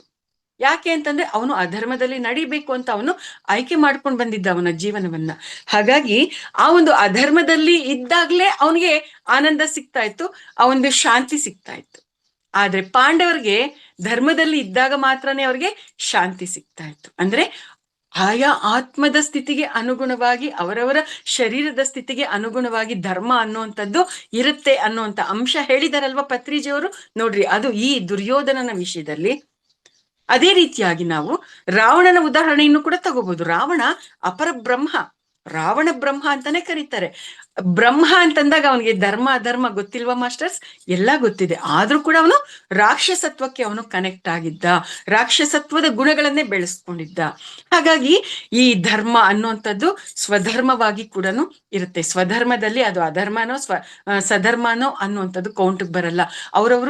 ಅವರವರ ಧರ್ಮದಲ್ಲಿ ಅವರು ನಡೀತಾ ಇರ್ತಾರೆ. ಹಾಗಾಗಿ ವ್ಯಕ್ತಿಯಿಂದ ವ್ಯಕ್ತಿಗೆ ಧರ್ಮ ಅನ್ನುವಂಥದ್ದು ಭಿನ್ನವಾಗಿ ಇರುತ್ತೆ. ಹಾಗಾಗಿ ನಾನೇನ್ ಮಾಡ್ಬೇಕು ಅನ್ನುವಂಥ ಒಂದು ಕ್ಲಾರಿಟಿ ನನಗಿದ್ದಾಗ ಆಗ ನಾನು ನನ್ನ ಧರ್ಮದಲ್ಲಿ ಇರ್ತೀನಿ. ಹಾಗಾದ್ರೆ ಎಲ್ಲವೂ ಸಾರ್ವತ್ರಿಕವಾಗಿ ಒಪ್ಪುವಂತ ಧರ್ಮ ಏನು ಮಾಸ್ಟರ್ಸ್? ಹಾಗಾದ್ರೆ ಈ ಪ್ರಶ್ನೆ ನನಗ್ ಬಂದಾಗ ಎಲ್ಲರೂ ಸಾರ್ವತ್ರಿಕವಾಗಿ ಒಪ್ಪುವಂತ ಧರ್ಮ ಏನು ಅಂತಂದ್ರೆ ಪ್ರಕೃತಿಗೆ ವಿರುದ್ಧವಾಗಿ ನಡೆಯದಂತೆ ಇರಬೇಕು. ಪ್ರಕೃತಿಗೆ ಅನುಕೂಲವಾಗಿರುವಂತೆ, ಪ್ರಕೃತಿಗೆ ಅನುಗುಣವಾಗಿ ಆ ರೀತಿಯಾಗಿ ನಾವು ನಡೆಯೋದು ನಮ್ಮ ನಿಜವಾದ ಧರ್ಮ. ಅದು ದೈವಿಕವಾಗಿರ್ತಕ್ಕಂಥ ಧರ್ಮ. ಆ ರೀತಿಯಾಗಿ ದೈವಿಕವಾಗಿರ್ತಕ್ಕಂಥ ಧರ್ಮದಲ್ಲಿ ಇದ್ದಾಗ ಆಗ ನಮ್ಮ ದೈವಿಕ ಗುಣಗಳು ಜಾಗೃತವಾಗ್ತಾ ಇರತ್ತೆ. ಆ ದೈವಿಕ ಮಾರ್ಗದಲ್ಲಿ ನಾವೇ ಆ ದೈವ ಅನ್ನುವಂಥದ್ದು ನಮ್ಗೆ ಅರ್ಥ ಆಗೋದಿಕ್ಕೆ ಅವಕಾಶ ಆಗ್ತಾ ಇರುತ್ತೆ. ಆ ಒಂದು ದೈವಿಕ ಧರ್ಮ ಅನ್ನುವಂಥದ್ದನ್ನ ಬಿಟ್ಟು ಸ್ವಧರ್ಮ ಅಧರ್ಮ ಅಥವಾ ಏನಾದ್ರೂ ಆಗಿರ್ಲಿ, ನಮ್ಮ ಸ್ವಧರ್ಮದಲ್ಲಿ ಅಧರ್ಮದಲ್ಲಿ ನಡೀತೀವೋ, ಮಗದೊಂದು ರೀತಿಯಲ್ಲಿ ಇರ್ತೀವೋ, ಆ ರೀತಿಯಾಗಿ ನಾವು ಹೋಗ್ತಾ ಇದ್ದಾಗ ಅಲ್ಲಿ ನಮ್ಮ ಪುರೋಗತಿ ಅನ್ನುವಂಥದ್ದು ಸ್ಪೈರಲ್ ಆಗಿರುತ್ತೆ. ಜನನ ಮರಣ ಚಕ್ರದಲ್ಲಿ ನಾವಲ್ಲೇ ಸುತ್ತುತ್ತಾ ಇರೋ ಹಾಗೆ ಆಗತ್ತೆ. ಸೊ ಈ ರೀತಿಯಾಗಿ ಅನೇಕ ಜನ್ಮಗಳಲ್ಲಿ ಸುತ್ತುತ್ತಾ ಅನೇಕ ಅನುಭವಗಳನ್ನ ಪಡ್ಕೊಳ್ತಾ ಯಾವಾಗ ಪರಿಪಕ್ವತೆ ಬರುತ್ತೋ ಆವಾಗ ಆ ಧರ್ಮವನ್ನ ಬಿಟ್ಟು ಧರ್ಮಕ್ಕೆ ನಾವು ಬರ್ತೀವಿ ಅನ್ನುವಂಥದ್ದನ್ನ ಇಲ್ಲಿ ನಮ್ಗೆ ಅದ್ಭುತವಾಗಿ ತಿಳಿಸಿರ್ತಕ್ಕಂಥದ್ದು ಮಾಸ್ಟರ್ಸ್. ಆ ರೀತಿಯಾಗಿ ಧರ್ಮದ ಬಗ್ಗೆ ತಿಳ್ಕೊಂಡಿರ್ತಕ್ಕಂಥ ಎಲ್ಲಾ ಪಿರಮಿಡ್ ಮಾಸ್ಟರ್ಗಳು ಯಾವಾಗ್ಲೂ ಅವ್ರಿಗೇನ್ ಬೇಕಾಗಿರುತ್ತೆ ಅಂತಂದ್ರೆ, ಅವ್ರಿಗೆ ಯಾವಾಗ್ಲೂ ಕೂಡ ಧ್ಯಾನನೇ ಬೇಕಾಗಿರುತ್ತೆ, ಧ್ಯಾನ ಪ್ರಚಾರನೇ ಬೇಕಾಗಿರುತ್ತೆ. ಧ್ಯಾನ ಜಗತ್ತು, ಸಸ್ಯಾಹಾರ ಜಗತ್, ಪಿರಮಿಡ್ ಜಗತ್ತೇ ಅವ್ರಿಗೆ ಬೇಕಾಗಿರುತ್ತೆ. ಅವ್ರಿಗೆ ಹಣ, ಕಾಸು, ಬೆಳ್ಳಿ, ಬಂಗಾರ, ಹಮ್ಮು, ಬಿಮ್ಮು, ಹೆಸರು, ಪ್ರತಿಷ್ಠೆ ಇವೆಲ್ಲ ಏನು ಬೇಕು ಅಂತ ಅನ್ಸೋದಿಲ್ಲ. ಈ ರೀತಿಯಾಗಿ ಪಿರಮಿಡ್ ಮಾಸ್ಟರ್ಸ್ ಇರ್ತಾರೆ, ಆ ರೀತಿಯಾಗೇನೆ ಅವ್ರು ಕೆಲಸ ಮಾಡ್ತಾರೆ. ಅದೇ ಅವರ ಒಂದು ಧರ್ಮ ಕರ್ತವ್ಯ ಅನ್ನೋದನ್ನ ಅವರು ತಿಳ್ಕೊಂಡಿದ್ದಾರೆ ಅನ್ನುವಂಥದ್ದನ್ನ ಇಲ್ಲಿ ನಮ್ಗೆ ತಿಳಿಸ್ತಾ ಇರ್ತಕ್ಕಂಥದ್ದು. ಅಂದ್ರೆ ಇಲ್ಲಿ ಈ ರೀತಿಯಾಗಿ ತಿಳಿಸ್ತಾ ಮತ್ತೊಂದು ಉದಾಹರಣೆಯನ್ನ ಮಹಾಭಾರತದೇ ಕೊಟ್ಟಿದ್ದಾರೆ. ಕೌರವರಿಗೆ ಅಹಂಕಾರ ಇತ್ತು, ಪಾಂಡವರಿಗೆ ಅಹಂಕಾರ ಇಲ್ಲ. ಅಂದ್ರೆ ಈಗ ಈ ಪಾಂಡವರು ಅನ್ನುವಂಥವ್ರೆ ಎಲ್ಲರೂ ಹೆಚ್ಚಾಗಿದ್ದಾರೆ. ಹಾಗಾದ್ರೆ ಇವಾಗ ಕಾಲಮಾನ ಧರ್ಮ ಹೇಗ್ ಬದಲಾಗಿದೆ? ನಡೆದು ಹೋಗಿರುವಂತ ಕತೆ ಏನು? 100 ಜನ ಕೌರವರು, 5 ಜನ ಪಾಂಡವರು. ಈಗ ನಡೀತಾ ಇರ್ತಕ್ಕಂಥ ಕತೆ ಏನು? 100 ಜನ ಪಾಂಡವರು, 5 ಜನ ಕೌರವರು. ಮುಂದೆ ನಡೆಯುವಂತ ಕಥೆ ಏನು? ಎಲ್ರೂ ಪಾಂಡವರೇ, ಎಲ್ಲರೂ ಕೃಷ್ಣನೇ ಅನ್ನುವಂಥದ್ದನ್ನ ಬಹಳ ಸ್ಪಷ್ಟವಾಗಿ ಪುನಃ ಅರ್ಥ ಮಾಡಿಸಿರ್ತಕ್ಕಂಥದ್ದು. ಇದು ಯಾವ ರೀತಿಯಾಗಿ ಸಾಧ್ಯ ಆಗತ್ತೆ ಅಂತಂದ್ರೆ ಧ್ಯಾನದಿಂದ ಸಾಧ್ಯ ಆಗತ್ತೆ. ಧ್ಯಾನ ಮಾಡ್ತಾ ಧ್ಯಾನ, ಸ್ವಾಧ್ಯಾಯ, ಸಜ್ಜನ ಸಾಂಗತ್ಯವನ್ನ ಮಾಡ್ತಾ ಇದ್ದಾಗ ಈ ಎಲ್ಲವೂ ಕೂಡ ಸಾಧ್ಯ ಆಗತ್ತೆ ಅನ್ನುವಂಥದ್ದನ್ನ ಇಲ್ಲಿ ನಮ್ಗೆ ತಿಳಿಸಿದ್ದಾರೆ. ಕೃಷ್ಣ ಅಂತಂದ್ರೆ ಯಾರು? ಧ್ಯಾನವನ್ನ ಹೇಳ್ಕೊಡೋರೆಲ್ಲರೂ ಕೂಡ ಕೃಷ್ಣನೇ ಆಗಿದ್ದಾರೆ. ಮತ್ತೆ ಅರ್ಜುನ ಅಂದ್ರೆ ಯಾರು? ಧ್ಯಾನವನ್ನ ಕಲಿಯೋರೆಲ್ಲರೂ ಕೂಡ ಅರ್ಜುನನೇ ಆಗಿದ್ದಾರೆ. ಕೌರವರು ಅಂದ್ರೆ ಯಾರು? ಧ್ಯಾನ ಮತ್ತೆ ಜ್ಞಾನ ಬೇಕಿಲ್ಲ ಅನ್ನುವಂಥವ್ರೆಲ್ಲರೂ ಕೂಡ ಕೌರವರು. ಭೋಗ, ಪ್ರಾಣಿ ಹಿಂಸೆ ಇದು ಬೇಕು ಅಂತ ಅನ್ನೋರೇನೆ ಕೌರವರು ಆಗಿದ್ದಾರೆ. ಹಾಗಾದ್ರೆ ಪಾಂಡವರು ಅಂದ್ರೆ ಯಾರು? ಅಂದ್ರೆ ಧ್ಯಾನ ಬೇಕು, ಧರ್ಮ ಬೇಕು, ಅಹಿಂಸೆ ಬೇಕು ಅನ್ನುವಂಥವ್ರು ಪಾಂಡವರು. ಧ್ಯಾನ ಕಲಿಸ್ಬೇಕು, ಧ್ಯಾನ ಮಾಡು ಅಂತ ಹೇಳ್ಬೇಕು ಅಂತ ಹೇಳೋದು ಕೃಷ್ಣ ಅನ್ನುವಂಥದ್ದನ್ನ ಇಷ್ಟು ಅದ್ಭುತವಾಗಿ ಇಲ್ಲಿ ನಮ್ಗೆ ತಿಳಿಸಿದ್ದಾರೆ ಮಾಸ್ಟರ್ಸ್. ಯಾವಾಗ್ಲೂ ಕೂಡ ಪಿರಮಿಡ್ ಮಾಸ್ಟರ್ಸು ಧ್ಯಾನ ಮಾಡ್ರಿ ಅಂತಾನೆ ಹೇಳ್ತಾ ಇರ್ತಾರೆ. ಅವರು ಧ್ಯಾನದಲ್ಲಿ ಪಡ್ಕೊಂಡಿರ್ತಕ್ಕಂಥ ಅನುಭವಗಳನ್ನ ಬಿಡಿಸಿ ಹೇಳೋ ಅಂತ ಕೆಲಸವನ್ನೇ ಮಾಡ್ತಾ ಇರ್ತಾರೆ. ಹೇಳೋದು ಕೃಷ್ಣನ ಕರ್ತವ್ಯ, ಆಲಿಸೋದು, ಅದನ್ನ ಪಾಲಿಸೋದು ಅರ್ಜುನನ ಕರ್ತವ್ಯ. ಅಂದ್ರೆ ಹೇಳೋದು ಪಿರಮಿಡ್ ಮಾಸ್ಟರ್ಸ್ಗಳ ಕರ್ತವ್ಯ, ಅದನ್ನ ಪಾಲಿಸೋದು ಬಿಡೋದು ಅದನ್ನ ಕೇಳಿಸ್ಕೊಂಡಿರ್ತಕ್ಕಂಥ ಅವರ ಕರ್ತವ್ಯ ಅನ್ನುವಂಥದ್ದನ್ನ ಇಲ್ಲಿ ನಮ್ಗೆ ತಿಳಿಸಿರೋದು ಮಾಸ್ಟರ್ಸ್. ಇದೇ ರೀತಿಯಾಗಿ ಈ ರೀತಿಯಾಗಿ ಎಲ್ಲವೂ ಕೂಡ ನಮ್ಮದೇ ಆಯ್ಕೆ ಆಗಿರತ್ತೆ. ನೀನು ಏನ್ ಮಾಡ್ಬೇಕು ಅನ್ಕೊಳ್ತೀಯೋ ಅದನ್ನ ನೀನು ಮಾಡು ಅಂತ ಹೇಳೋದೆ ಇಲ್ಲಿ ಇರ್ತಕ್ಕಂಥ ಒಂದು ತತ್ವ. ಸೊ ಎಲ್ಲವೂ ನಮ್ಮದೇ ಆಯ್ಕೆ ಆಗಿರುತ್ತೆ. ನಾ ಧರ್ಮ ಮಾಡ್ಬೇಕಾ ಅಧರ್ಮ ಮಾಡ್ಬೇಕಾ ನನ್ನದೇ ಆಯ್ಕೆ. ನಾನು ನಗ್ತಾ ಜೀವನ ಮಾಡ್ಬೇಕಾ ಅಥವಾ ಅಳ್ತಾ ಜೀವನ ಮಾಡ್ಬೇಕಾ ಅದು ನಂದೇ ಆಯ್ಕೆ ಆಗಿರುತ್ತೆ. ನಾವು ಅಳ್ತಾ ಇದ್ರು 24 ಗಂಟೆ ಕಳೆದೋಗುತ್ತೆ, ನಗತಾ ಇದ್ರು 24 ಗಂಟೆ ಕಳೆದೋಗುತ್ತೆ, ಧರ್ಮದಲ್ಲಿದ್ರು ಅಧರ್ಮದಲ್ಲಿದ್ರು 24 ಗಂಟೆ ಕಳೆದೋಗುತ್ತೆ. ಆ 24 ಗಂಟೆಯಿಂದ ನೀನ್ ಯಾವ ರೀತಿಯಾಗಿ ಕಳಿತೀಯ ಅನ್ನೋದೇ ಇಲ್ಲಿ ಇರ್ತಕ್ಕಂಥ ಒಂದು ತತ್ವ, ಇಲ್ಲಿರ್ತಕ್ಕಂಥ ಒಂದು ವಿಚಾರ. ಅದು ಆ ಒಂದು ಪ್ರಜ್ಞೆ ನಮ್ಗೆಲ್ಲರಿಗೂ ಕೂಡ ಇರ್ಬೇಕು. 40 ವರ್ಷಗಳಿಂದ ಪತ್ರಿಜಿ ಅವರು ಧ್ಯಾನವನ್ನ ಕಲಿಸುವಂತ ಧರ್ಮವನ್ನ ಅವರು ಆಯ್ಕೆ ಮಾಡ್ಕೊಂಡ್ರು. ಆ ಒಂದು ಧರ್ಮವನ್ನ, ಆ ಒಂದು ಕರ್ತವ್ಯವನ್ನ ಅವರು ಮಾಡ್ತಾ ಬಂದ್ರು. ಅದೇ ರೀತಿ ಒಂದು ಗಿಡ ಏನ್ ಮಾಡ್ತಾ ಇದೆ? ಗಿಡ ನಾವು ಹೊರ ಬಿಡ್ತಾ ಇರ್ತಕ್ಕಂಥ ಒಂದು ಇಂಗಾಲದ ಡೈಆಕ್ಸೈಡ್ ಅನ್ನ ತಗೊಂಡು ಅದನ್ನ ತಂದೇ ಆದ ಪ್ರೋಸೆಸ್ ಅನ್ನ ಮಾಡಿ ಮತ್ತೆ ನಮಗ್ ಬೇಕಾಗಿರ್ತಕ್ಕಂಥ ಆಮ್ಲಜನಕವನ್ನ ಕೊಡ್ತಾ ಇದೆ. ಗಿಡ ತನ್ನ ಕರ್ತವ್ಯವನ್ನ ತಾನು ಅಚ್ಚುಕಟ್ಟಾಗಿ ಮಾಡ್ತಾ ಇದೆ, ತನ್ನ ಧರ್ಮದಲ್ಲಿ ತಾನು ಇದೆ. ಅದೇ ರೀತಿಯಾಗಿ ನಮ್ಮ ಶರೀರದಲ್ಲಿ ಇರ್ತಕ್ಕಂಥ ಅಂಗಾಂಗಗಳು, ಕಣ್ಣು, ಕಿವಿ, ಮೂಗು, ಬಾಯಿ, ಹೃದಯ, ಶ್ವಾಸಕೋಶ, ದೊಡ್ಡ ಕರಳು, ಸಣ್ಣ ಕರಳು, ವಿಸರ್ಜನಾಂಗಗಳು, ಲಿವರ್, ಅದು ಇದು ಎಷ್ಟೊಂದು ಅಂಗಾಂಗಗಳಿದೆ. ಅವೆಲ್ಲವೂ ಕೂಡ ಯಾವುದೇ ಫಲಾಪೇಕ್ಷೆ ಇಲ್ಲದೆ ಅವು ತಮ್ಮ ಕರ್ತವ್ಯವನ್ನ ತಾವು ಅಚ್ಚುಕಟ್ಟಾಗಿ ನಿರ್ವಹಿಸ್ತಾ ಇದ್ದಾವೆ. ಆದ್ರೆ ಮನುಷ್ಯರಾಗಿರೋರು ಏನ್ ಮಾಡ್ತಾ ಇದೀವಿ ನಾವು? ಬೇರೆಯವರ ವಿಷಯಕ್ಕೆ ತಲೆ ಹಾಕ್ತಾ ಇದ್ದೀವಿ, ವ್ಯರ್ಥವಾಗಿ ಕಾಲಕ್ಷೇಪ ಮಾಡ್ತಾ ಇದ್ದೀವಿ, ಪಕ್ಕದ ಮನೆಯಲ್ಲಿ ಏನ್ ನಡೀತಾ ಇದೆ ಅನ್ನೋದನ್ನ ನೋಡೋದಿಕ್ಕೆ ಆಸಕ್ತರಾಗಿದ್ದೀವಿ. ಅಲ್ಲಿ ಅವಳ ಹಂಗಂತೆ, ಅವರು ಆಯಮ್ಮನು ಆಯಪ್ಪ ಹಂಗಂತೆ, ಆಯಪ್ಪನ ಮಗಳು ಹಿಂಗ್ ಹೊಟ್ಟೋದ್ಲಂತೆ, ಆಯಮ್ಮನ ಮಗ ಹಿಂಗ್ ಹೊಟ್ಟೋದ್ನಂತೆ, ಈ ರೀತಿಯಾಗಿರುವಂತ ಮಾತುಗಳನ್ನ ಮಾತಾಡೋದಿಕ್ಕೆ ಅವರು ಅಂತ ಸೀರೆ ತಗೊಂಡಿದ್ದಾರೆ, ಅವ್ರ ಹತ್ರ ಅಂತ ಒಡವೆ ಇದೆ, ಅವ್ರ ಇಂಥ ಹೊಸ ಡಿಸೈನ್ ಅವ್ರ ಹತ್ರ ಇಂಥ ಹೊಸ ಡಿಸೈನ್ ಇದೆ, ಈ ರೀತಿಯಾಗಿ ಮಾತಾಡುವಂತ ಆಸಕ್ತಿ. ಇಂಥದಕ್ಕೆ ನಾವು ಮನುಷ್ಯರು ಕನೆಕ್ಟ್ ಆಗ್ತಾ ಇದೀವಿ. ನಮ್ಮ ನಿಜವಾದ ಧರ್ಮ ಏನು? ನಾನು ಶರೀರ ಅಲ್ಲ, ನಾನು ಆತ್ಮ.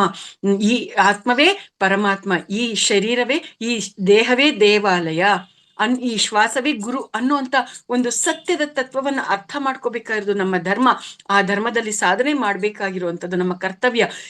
ಆದ್ರೆ ಇದ್ಯಾವುದನ್ನು ಕೂಡ ನಾವು ಮಾಡ್ದಂಗೆ ಇಂಥ ಒಂದು ಸ್ಥಿತಿಗತಿಗಳಿಗೆ ನಾವು ಸಿಕ್ಕಾಕೊಳ್ತಾ ಇದೀವಿ. ಇದನ್ನ ನಾವು ಅರಿವಿನಿಂದ ಅರ್ಥ ಮಾಡ್ಕೋಬೇಕಾಗಿದೆ. ನಮ್ಮ ಧರ್ಮವನ್ನ ನಾವು ಅಚ್ಚುಕಟ್ಟಾಗಿ ನಿರ್ವಹಿಸಬೇಕಾಗಿದೆ ಅನ್ನೋದನ್ನ ಇಲ್ಲಿ ನಮ್ಗೆ ತಿಳಿಸಿರ್ತಕ್ಕಂಥದ್ದು. ಅದ್ರ ಜೊತೆಗೆ ಧರ್ಮ ಅನ್ನುವಂಥದ್ದು, ಧರ್ಮದಲ್ಲಿ ಇರೋಂಥವ್ರಿಗೆ ಸಹಾಯ ಅನ್ನುವಂಥದ್ದು ಸಿಗ್ತಾ ಇರುತ್ತೆ. ಎಂಥವ್ರಿಗೆ ಸಹಾಯ ಸಿಗುತ್ತೆ ಅಂತಂದ್ರೆ ಅರ್ಹತೆ ಇರುವಂತವ್ರಿಗೆ ಸಹಾಯ ಸಿಗುತ್ತೆ ಅನ್ನುವಂಥದ್ದನ್ನ ಇಲ್ಲಿ ನಮ್ಗೆ ತಿಳಿಸಿದ್ದಾರೆ. ಅದಕ್ಕೆ ಉದಾಹರಣೆಯಾಗಿ ಮಹಾಭಾರತದ ದ್ರೌಪದಿ ವಸ್ತ್ರಾಪಹರಣದ ಒಂದು ದೃಶ್ಯದ ವಿಚಾರವನ್ನ ಇಲ್ಲಿ ನಮ್ಗೆ ತಿಳಿಸಿದ್ದಾರೆ. ತುಂಬು ಸಭೆಯಲ್ಲಿ ದ್ರೌಪದಿಯನ್ನ ವಿವಸ್ತ್ರಗಳನ್ನಾಗಿ ಮಾಡ್ಬೇಕು ಅಂತ ಆಕೆಯ ಶರೀರದ ಮೇಲೆ ಇರ್ತಕ್ಕಂಥ ವಸ್ತ್ರಗಳನ್ನ ಕೀಳ್ತಾ ಇದ್ದಂತ ಸಂದರ್ಭದಲ್ಲಿ ಕೃಷ್ಣ ಹೋಗಿ ಆಕೆಗೆ ಸಹಾಯ ಮಾಡ್ದ, ವಸ್ತ್ರಗಳನ್ನ ಕೊಟ್ಟ. ಅಂದ್ರೆ ಅಲ್ಲಿ ದ್ರೌಪದಿ ಆ ಒಂದು ಸಹಾಯವನ್ನ ಪಡ್ಕೊಳ್ಳೋದಿಕ್ಕೆ ಅರ್ಹತೆಯನ್ನ ಪಡ್ಕೊಂಡಿದ್ಲು. ಯಾಕೆ ಅಂತಂದ್ರೆ ಆಕೆ ಧರ್ಮಿಷ್ಠಳಾಗಿದ್ಲು. ಆ ಧರ್ಮಿಷ್ಠಳಾಗಿದ್ರಿಂದ ಆ ಒಂದು ಸಹಾಯವನ್ನ ಪಡ್ಕೊಳ್ಳುವಂತ ಅರ್ಹತೆ ಆಕೆಗೆ ಇತ್ತು. ಹಾಗಾಗಿ ಆ ಒಂದು ಅರ್ಹತೆಗೆ ಅನುಗುಣವಾಗಿ ಅಲ್ಲಿ ಶ್ರೀಕೃಷ್ಣ ಆಕೆಗೆ ಆ ಒಂದು ಸಮಯದಲ್ಲಿ ವಸ್ತ್ರಗಳನ್ನ ಕೊಟ್ಟು ಆಕೆಯ ಮಾನವನ್ನ, ಘನತೆಯನ್ನ, ಗೌರವವನ್ನ ಆತ ಕಾಪಾಡ್ದ. ಹಾಗಂತ ಭೂಮಿ ಮೇಲೆ ಎಷ್ಟೋ ಜನರಿಗೆ ಇಂಥ ಒಂದು ಪರಿಸ್ಥಿತಿ ಇರುತ್ತೆ. ಎಲ್ಲಾರ್ಗೂ ಕೂಡ ವಸ್ತ್ರಗಳು ಸಿಕ್ಕಿದ್ಯಾ? ಎಲ್ಲಾರು ಕೂಡ ಕಾಪಾಡಲ್ಪಟ್ಟಿದಾರ? ಇಲ್ಲ ತಾನೆ? ಅಂದ್ರೆ ಇದ್ರ ಅರ್ಥ ಏನು? ಭೂಮಿ ಮೇಲೆ ಯಾರಿಗೆ ಯಾವ್ದ್ರಲ್ಲಿ ಅರ್ಹತೆ ಇರುತ್ತೋ ಅವ್ರಿಗೆ ಅದಕ್ಕೆ ಸಂಬಂಧಪಟ್ಟಿರ್ತಕ್ಕಂಥ ಸಹಾಯ ಅನ್ನುವಂಥದ್ದು ಸಿಗ್ತಾ ಇರುತ್ತೆ ಅನ್ನುವಂಥದ್ದು ಇಲ್ಲಿ ಅತ್ಯಂತ ಕೀಲಕವಾಗಿ ತಿಳಿಸಿರ್ತಕ್ಕಂಥ ವಿಚಾರ. ಅಂದ್ರೆ ಈ ಒಂದು ತತ್ವದ ಆಧಾರದ ಮೇಲೆ ಇವಾಗ ಪ್ರಸ್ತುತ ಭೂಮಿ ಮೇಲೆ ನಡೀತಾ ಇರ್ತಕ್ಕಂಥ ವಿಚಾರಗಳನ್ನ ನಾವು ಆಧ್ಯಾತ್ಮಿಕ ದೃಷ್ಟಿಕೋನದಲ್ಲಿ ನೋಡಿದಾಗ ಏನೇ ನಡೆದ್ರು ಎಲ್ಲ ಕರೆಕ್ಟ್ ಆಗೇ ನಡೀತಾ ಇದೆ ಅನ್ನುವಂಥ ಒಂದು ತತ್ವ ಇದೆ ಅಲ್ಲ ಆಧ್ಯಾತ್ಮಿಕತೆಯಲ್ಲಿ, ಅದರ ಪ್ರಕಾರನೇ ಇದೆ. ಎಲ್ಲಾದ್ರೂ ಅತ್ಯಾಚಾರಗಳು ನಡೀತಾ ಇದೆ ಅಥವಾ ಕೊಲೆಗಳು ನಡೀತಾ ಇದೆ, ಧರ್ಮದ ಹೆಸರಲ್ಲಿ ಅಧರ್ಮ ನಡೀತಾ ಇದೆ, ಮತ್ತೊಂದು ಮಗದೊಂದು ಮಾಡ್ತಾ ಇದ್ದಾರೆ, ಮುಖಕ್ಕೆ ಮುಖವಾಡ ಹಾಕೊಂಡು ಏನೇನೋ ಇಂಥದ್ದೆಲ್ಲ ಮಾಡ್ತಾ ಇದ್ದಾರೆ ಅಂತಂದ್ರೆ ಅಲ್ಲಿ ಏನೇ ನಡೀತಾ ಇದ್ರು ಎಲ್ಲವೂ ಕೂಡ ಕರೆಕ್ಟ್ ಆಗೇ ನಡೀತಾ ಇದೆ ಅನ್ನುವಂತ ಒಂದು ತತ್ವ ಇಲ್ಲಿ ಅಪ್ಲೈ ಆಗುತ್ತೆ. ಯಾರಿಗೆ ಸಹಾಯ ಸಿಗುತ್ತೆ ಅಂತಂದ್ರೆ ಅರ್ಹತೆ ಇರೋರಿಗೆ ಸಹಾಯ ಸಿಗುತ್ತೆ. ಅರ್ಹತೆ ಅವ್ರಿಗೆ ಹೇಗೆ ಬರುತ್ತೆ ಅಂತಂದ್ರೆ ಧರ್ಮದಲ್ಲಿ ಇದ್ದಾಗ ಅವ್ರಿಗೆ ಆ ಒಂದು ಅರ್ಹತೆ ಬರುತ್ತೆ. ನೋಡಿ ಮಾಸ್ಟರ್ಸ್, ಎಷ್ಟು ಚೆನ್ನಾಗಿ ಲಿಂಕ್ ಅಪ್ ಮಾಡಿ ಹೇಳಿದ್ದಾರೆ. ಅಂದ್ರೆ ಈ ಮಾತುಗಳನ್ನ ಕೇಳಿಸ್ಕೊಳ್ತಾ ಇದ್ರೆ ನಮಗೆ ಅಬ್ಬಬ್ಬಾ, ಇವಾಗ ನನ್ನ ಜೀವನದಲ್ಲಿ ನನಗೇನಾದ್ರೂ ಕಷ್ಟ ಇದೆ, ಆ ಕಷ್ಟದಿಂದ ನಾನು ಹೊರಕ್ ಬರಕ್ ಆಗ್ತಾ ಇಲ್ಲ, ಅಥವಾ ನನ್ಗೇನಾದ್ರೂ ಒಂದು ಕಾಯಿಲೆ ಇದೆ ಅದರಿಂದ ನಾನು ಹೊರಕ್ ಬರಕ್ ಆಗ್ತಾ ಇಲ್ಲ ಅಂತಂದ್ರೆ ಅದ್ಯಾವುದು ಕೂಡ ಅಲ್ಲಿ ಅನ್ಯಾಯವಾಗಿ ನಮ್ಗೆ ನಡೀತಾ ಇಲ್ಲ, ಎಲ್ಲವೂ ಕರೆಕ್ಟ್ ಆಗೇ ನಡೀತಾ ಇದೆ ಅನ್ನೋದು ಇಲ್ಲಿ ನಮ್ಗೆ ಅರ್ಥ ಆಗ್ಬೇಕಾಗಿರುವಂತ ಸತ್ಯ. ನಮ್ಗೆ ಯಾರೋ ಹಿಂಸೆ ಕೊಡ್ತಾ ಇದ್ದಾರೆ ಅಂದ್ರೆ ಅದು ಸುಮ್ನೆ ಹಿಂಸೆ ಕೊಡ್ತಾ ಇರೋದಲ್ಲ, ಕರೆಕ್ಟ್ ಆಗಿ ಹಿಂಸೆ ಅನ್ನೋದು ನಮ್ಗೆ ನಡೀತಾ ಇದೆ. ನಮ್ಗೆ ದುಃಖ ಉಂಟಾಗ್ತಾ ಇದೆ ಅಂತಂದ್ರೆ ಅಲ್ಲಿ ಕರೆಕ್ಟ್ ಆಗಿ ದುಃಖ ಉಂಟಾಗ್ತಾ ಇದೆ. ನಾವ್ ಎಷ್ಟು ಆಂಗಲ್ಸ್ ಅಲ್ಲಿ ನಮ್ಮನ್ನ ನಾವು ಸಮರ್ಥನೆ ಮಾಡ್ಕೊಂಡ್ರು ಅವ್ರದ್ದು ತಪ್ಪು ತಪ್ಪು ತಪ್ಪು ಅಂತ ನಾವು ಹೇಳಕ್ ಬಂದ್ರು ಬೇಸಿಕ್ ಪಾಯಿಂಟ್ ಇದೆ ಮಾಸ್ಟರ್ಸ್. ಇದೊಂದು ಪಾಯಿಂಟ್ ನ ನಾವ್ ಹಿಡ್ಕೊಂಡ್ರೆ ನನ್ಗಿವಾಗ ಇವ್ರು ಹಿಂಸೆ ಕೊಡ್ತಾ ಇದ್ದಾರೆ ಅನ್ನುವಂಥದ್ದು ಮನ್ಸಿಗೆ ಬಂದ ತಕ್ಷಣ ಈ ಬೇಸಿಕ್ ಪಾಯಿಂಟ್ ನ ಅರ್ಥ ಮಾಡ್ಕೊಂಡ್ರೆ ಕರೆಕ್ಟ್ ಆಗೇ ನಡೀತಾ ಇದೆ ಅಂತಂದಾಗ ಆವಾಗ ನಾವು ಅಂತರ್ಮುಖರಾಗ್ತೀವಿ. ಆವಾಗ ಬೇರೆಯವ್ರ ಮೇಲೆ ಕಂಪ್ಲೇಂಟ್ ಹೇಳೋದನ್ನ ಬಿಡ್ತೀವಿ. No complaints, no comments, no judgements. ಬಾ, ಎಷ್ಟು ಅದ್ಭುತವಾಗಿದೆ ಪತ್ರಿಜಿಯವರ ಈ ತತ್ವ. ಈ ಒಂದು ತತ್ವ ಅರ್ಥ ಆಗ್ಬೇಕು ಅಂದ್ರೆ ಈ ಬೇಸಿಕ್ ಪಾಯಿಂಟ್ ಅರ್ಥ ಆಗ್ಬೇಕು, ಎಲ್ಲವೂ ಕೂಡ ಕರೆಕ್ಟ್ ಆಗಿ ನಡೀತಾ ಇದೆ ಅನ್ನುವಂಥದ್ದು. ಆಗ ಅರ್ಥ ಆದಾಗ ನನಗೆ ಇವಾಗ ಇವ್ರು ಹಿಂಸೆ ಕೊಡ್ತಾ ಇದ್ದಾರೆ ಅಂದ್ರೆ ಕರೆಕ್ಟ್ ಆಗಿ ಹಿಂಸೆ ಕೊಡ್ತಾ ಇದ್ದಾರೆ. ಯಾಕೆ ಹಿಂಸೆ ಕೊಡ್ತಾ ಇದ್ದಾರೆ? ನಾನು ಏನ್ ಮಾಡಿದ್ದೀನಿ? ನಾನು ಏನು ತಪ್ಪುಗಳು ಮಾಡಿದ್ದೀನಿ? ಆವಾಗ ಈ ಪ್ರಜ್ಞೆ ಜಾಗೃತವಾಗುತ್ತೆ. ಇದು ಅತಿ ಮುಖ್ಯವಾಗಿ ಆಗ್ಬೇಕಾಗಿರ್ತಕ್ಕಂಥ ಕೆಲಸ. ಇದನ್ನ ಮಾಸ್ಟರ್ಸ್ ನಾವೆಲ್ಲರೂ ಅರ್ಥ ಮಾಡ್ಕೋಬೇಕಾಗಿರೋದು. ಸೊ ಪಾತ್ರದ ಅರ್ಹತೆಗೆ ತಕ್ಕಂತೆ ದಾನ ಮತ್ತೆ ಸಹಾಯ ಅನ್ನುವಂಥದ್ದು ಇರುತ್ತೆ. ಈ ಒಂದು ವಿಚಾರಗಳು ಸೃಷ್ಟಿಯಲ್ಲಿ ಪುಷ್ಕಳವಾಗಿದೆ ಮಾಸ್ಟರ್ಸ್. ಇವಾಗ ಸೃಷ್ಟಿಯಲ್ಲಿ ಈ ಒಂದು ಧರ್ಮ ಅನ್ನುವಂಥದ್ದು ಪ್ರತಿಯೊಂದು ಅಂಶದಲ್ಲೂ, ಪ್ರತಿಯೊಂದು ಕೋನದಲ್ಲೂ ಸೃಷ್ಟಿಯಲ್ಲಿ ಯಥೇಚ್ಛವಾಗಿ ಧರ್ಮ ಅನ್ನುವಂಥದ್ದು ತಾಂಡವ ಆಡ್ತಾ ಇದೆ. ಇವಾಗ ಸೂರ್ಯ ಇದ್ದಾನೆ, ಸೂರ್ಯ ತನ್ನ ಕರ್ತವ್ಯವನ್ನ ತಾನು ಮಾಡ್ತಾ ಇದ್ದಾನೆ. ಯಾವತ್ತಾದ್ರೂ ನಾನು ಇಷ್ಟೊಂದೆಲ್ಲ ಮಾಡ್ತಾ ಇದ್ದೀನಿ, ಮನುಷ್ಯರು ನನಗೆ ಪೂಜೆ ಮಾಡ್ಬೇಕು, ನನ್ನನ್ನು ಹೊಗಳ್ಬೇಕು, ನನ್ನನ್ನ ಸ್ತುತಿ ಮಾಡ್ಬೇಕು ಅಂತ ಎಕ್ಸ್ಪೆಕ್ಟ್ ಮಾಡಿದ್ದಾನ? ಇಲ್ಲ. ಪ್ರಕೃತಿ ತನ್ನ ಪಾಡಿಗೆ ತಾನು ಆ ಮರಗಿಡಗಳು ಬೆಳೆಯುತ್ತೆ, ಪುಷ್ಕಳವಾಗಿ ಅದ್ಭುತವಾಗಿರ್ತಕ್ಕಂಥ ಹೂಗಳನ್ನ ಅರಳಿಸುತ್ತೆ, ಮತ್ತೆ ನಾವು ಅದನ್ನ ನೋಡಿ ಆನಂದ ಪಡ್ತೀವಿ. ಅದು ಹೂವು ಹುಟ್ಟುತ್ತೆ, ಅರಳುತ್ತೆ. ಆದ್ರೆ ಯಾವತ್ತಾದ್ರೂ ಎಲ್ರೂ ನನ್ನನ್ನು ನೋಡಿ ಆನಂದ ಪಡ್ಬೇಕು ಅಂತ ಅನ್ಕೊಂಡಿದ್ಯಾ? ಇಲ್ಲ. ಆ ರೀತಿಯಾಗಿ ಸೃಷ್ಟಿಯಲ್ಲಿ ಪ್ರತಿಯೊಂದು ಅಂಶದಲ್ಲೂ ಕೂಡ ಧರ್ಮ ಅನ್ನುವಂಥದ್ದು ತಾಂಡವ ಆಡ್ತಾ ಇದೆ. ಆದ್ರೆ ಅದನ್ನ ಯಾರು ನೋಡುವಂತ ಒಂದು ಸ್ಥಿತಿ ಇರುತ್ತೋ ಅವ್ರಿಗೆ ಮಾತ್ರ ಆ ಧರ್ಮ ಅರ್ಥ ಆಗುತ್ತೆ.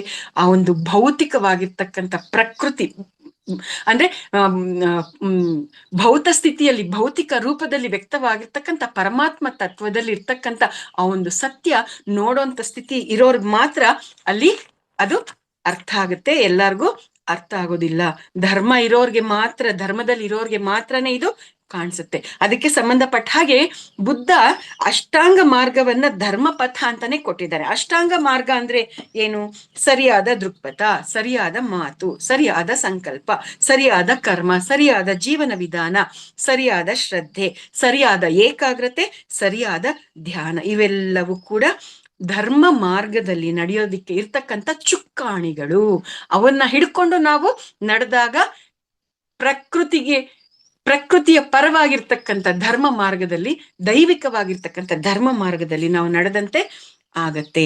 ಅಂದ್ರೆ ಈ ರೀತಿಯಾಗಿ ಧರ್ಮ ಅನ್ನುವಂಥದ್ದು ಇರುತ್ತೆ. ಧರ್ಮ ಮಾರ್ಗದಲ್ಲಿ ಈ ರೀತಿಯಾಗಿ ನಡಿಬೇಕಾಗಿದೆ ಅನ್ನುವಂಥ ವಿಚಾರಗಳನ್ನ, ಧರ್ಮ ಏನು, ಅಧರ್ಮ ಏನು, ಸ್ವಧರ್ಮ ಏನು, ನಿನ್ನ ಧರ್ಮ ಏನು, ನನ್ನ ಧರ್ಮ ಏನು ಅನ್ನುವಂಥ ವಿಚಾರಗಳನ್ನ ತಿಳಿಸ್ತಾ ಅದ್ಭುತವಾಗಿ ಅರ್ಥ ಮಾಡಿಸಿರ್ತಕ್ಕಂಥದ್ದು. ಅದ್ರ ಜೊತೆಗೆ ಅತಿ ಮುಖ್ಯವಾಗಿ ಇನ್ನೊಂದು 3 ಅಂಶಗಳನ್ನ ತಿಳಿಸಿದ್ದಾರೆ. ಏನು ಅಂತಂದ್ರೆ, ನಾವು ನಮ್ಮ ಈ ಒಂದು ಧರ್ಮವನ್ನ 3 ರೀತಿಯಾಗಿ ಅರ್ಥ ಮಾಡ್ಕೋಬೇಕು. ಜೀವಮಾನ ಕಾಲದ ಧರ್ಮ, ಈ ದಿನದ ಧರ್ಮ, ಈಗಿನ ಧರ್ಮ ಅನ್ನುವಂಥ 3 ರೀತಿಯಲ್ಲಿ ಈ ಧರ್ಮವನ್ನ ಅರ್ಥ ಮಾಡ್ಕೋಬೇಕು. ಜೀವಮಾನ ಕಾಲದ ಧರ್ಮ ಅಂದ್ರೆ ಏನು ಅಂತಂದಾಗ, ಜೀವಮಾನ ಪೂರ್ತಿ ನಾನು ಏನ್ ಮಾಡ್ಬೇಕಾಗಿದೆ, ನನ್ನ ಜೀವನ ಪೂರ್ತಿ ನಾನು ಏನ್ ಮಾಡ್ಬೇಕಾಗಿದೆ ಅನ್ನೋದನ್ನ ತಿಳ್ಕೊಂಡು ಜೀವನ ಪೂರ್ತಿ ಅದನ್ನ ಮಾಡ್ಬೇಕು. ಮತ್ತೆ ಈ ದಿನದ ಧರ್ಮ ಅಂದ್ರೆ ಏನು ಅಂತಂದಾಗ, ಜೀವಮಾನ ಕಾಲದ ಧರ್ಮವನ್ನ ನಾನು ನಿರ್ವಹಿಸೋದಿಕ್ಕೆ ಈ ದಿನ ನಾನೇನ್ ಮಾಡ್ಬೇಕು ಅನ್ನೋದನ್ನ ತಿಳ್ಕೊಂಡು ಮಾಡೋದು, ಅದು ಈ ದಿನದ ಧರ್ಮ. ಮತ್ತೆ ಈಗಿನ ಧರ್ಮ ಏನು ಅಂತಂದ್ರೆ, ಈ ಜೀವಮಾನ ಕಾಲದ ಧರ್ಮಕ್ಕಾಗಿ ಈ ದಿನ ಈ ಕೆಲಸ ಮಾಡ್ಬೇಕಾಗಿದೆ, ಈ ದಿನ ಮಾಡ್ಬೇಕಾಗಿರುವಂತ ಈ ಕೆಲಸವನ್ನ ನಾನು ಈ ಕ್ಷಣದಲ್ಲಿ, ಈ ಮೊಮೆಂಟ್ ಅಲ್ಲಿ ನಾನು ಏನ್ ಮಾಡ್ಬೇಕು ಅಂತ ತಿಳ್ಕೊಂಡು ಮಾಡೋದೇ ಅದು ಈಗಿನ ಧರ್ಮ, ಪ್ರಸ್ತುತ ಧರ್ಮ ಅಂತ ನಮ್ಗೆ ಅದ್ಭುತವಾಗಿ ತಿಳಿಸಿದ್ದಾರೆ.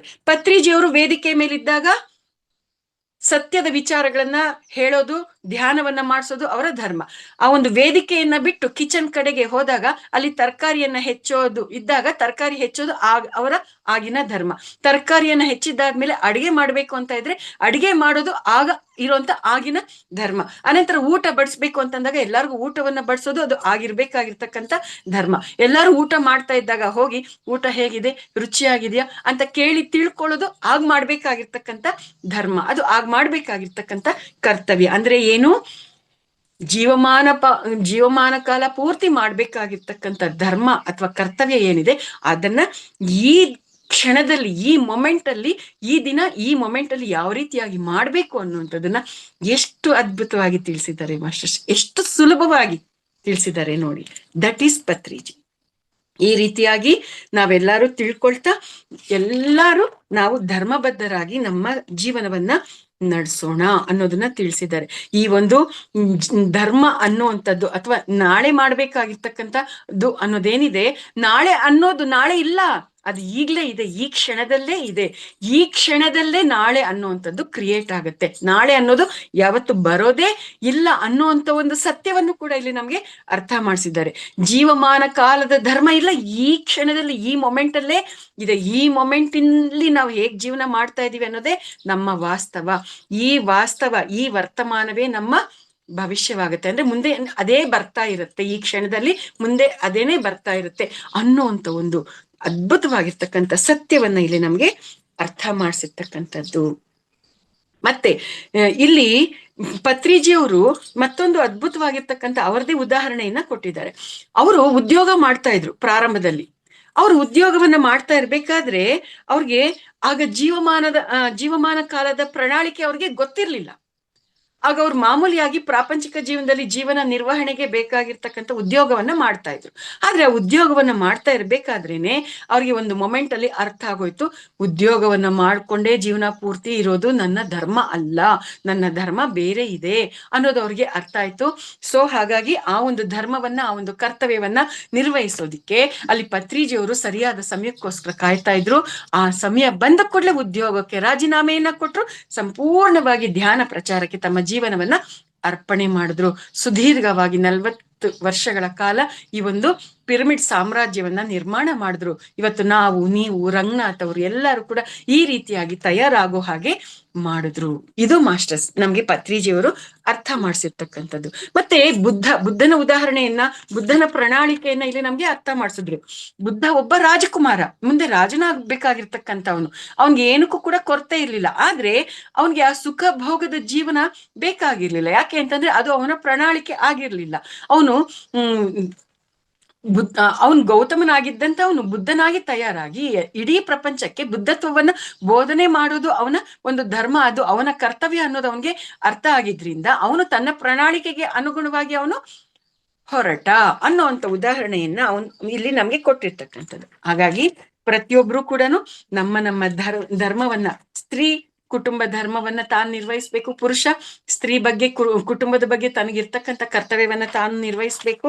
ಅದೇ ರೀತಿಯಾಗಿ ರಾಜ ತನ್ನ ರಾಜ ಧರ್ಮವನ್ನ ತಾನು ನಿರ್ವಹಿಸ್ಬೇಕು, ಪ್ರಜೆಗಳು ಪ್ರಜಾಧರ್ಮವನ್ನ ಅವರು ನಿರ್ವಹಿಸ್ಬೇಕು. ಈ ರೀತಿಯಾಗಿ ಎಲ್ಲರೂ ಅವರವರ ಧರ್ಮವನ್ನ ಅವರು ನಿರ್ವಹಿಸ್ಬೇಕು. ಆ ರೀತಿಯಾಗಿ ನಿರ್ವಹಿಸಿದಾಗ ಪುನರಪಿ ಜನನಂ ಪುನರಪಿ ಮರಣಂ ಅನ್ನುವಂಥ ಒಂದು ಜನನ ಮರಣ ಚಕ್ರ ಅನ್ನುವಂಥದ್ದೇನಿರುತ್ತೆ ಅದರಿಂದ ನಾವು ಹೊರಗೆ ಬರ್ತೀವಿ. ಪುನರಪಿ ಜನನಂ ಪುನರಪಿ ಮರಣಂ ಪುನರಪಿ ಜನನಿ ಜಠರೇ ಶಯನಂ ಅನ್ನುವಂಥ ಆ ಒಂದು ಜನನ ಮರಣ ಚಕ್ರದಿಂದ ಹೊರಕ್ಕೆ ಬಂದು ನಾವು ಧರ್ಮ ಮಾರ್ಗದಲ್ಲಿ ಜನ್ಮರಾಹಿತ್ಯ ಸ್ಥಿತಿಯಲ್ಲಿ ನಾವು ಬರೋದಿಕ್ಕೆ ಸಾಧ್ಯ ಆಗುತ್ತೆ ಅನ್ನುವಂಥದ್ದನ್ನ ಇಲ್ಲಿ ನಮ್ಗೆ ಅರ್ಥ ಮಾಡಿಸಿರ್ತಕ್ಕಂಥದ್ದು.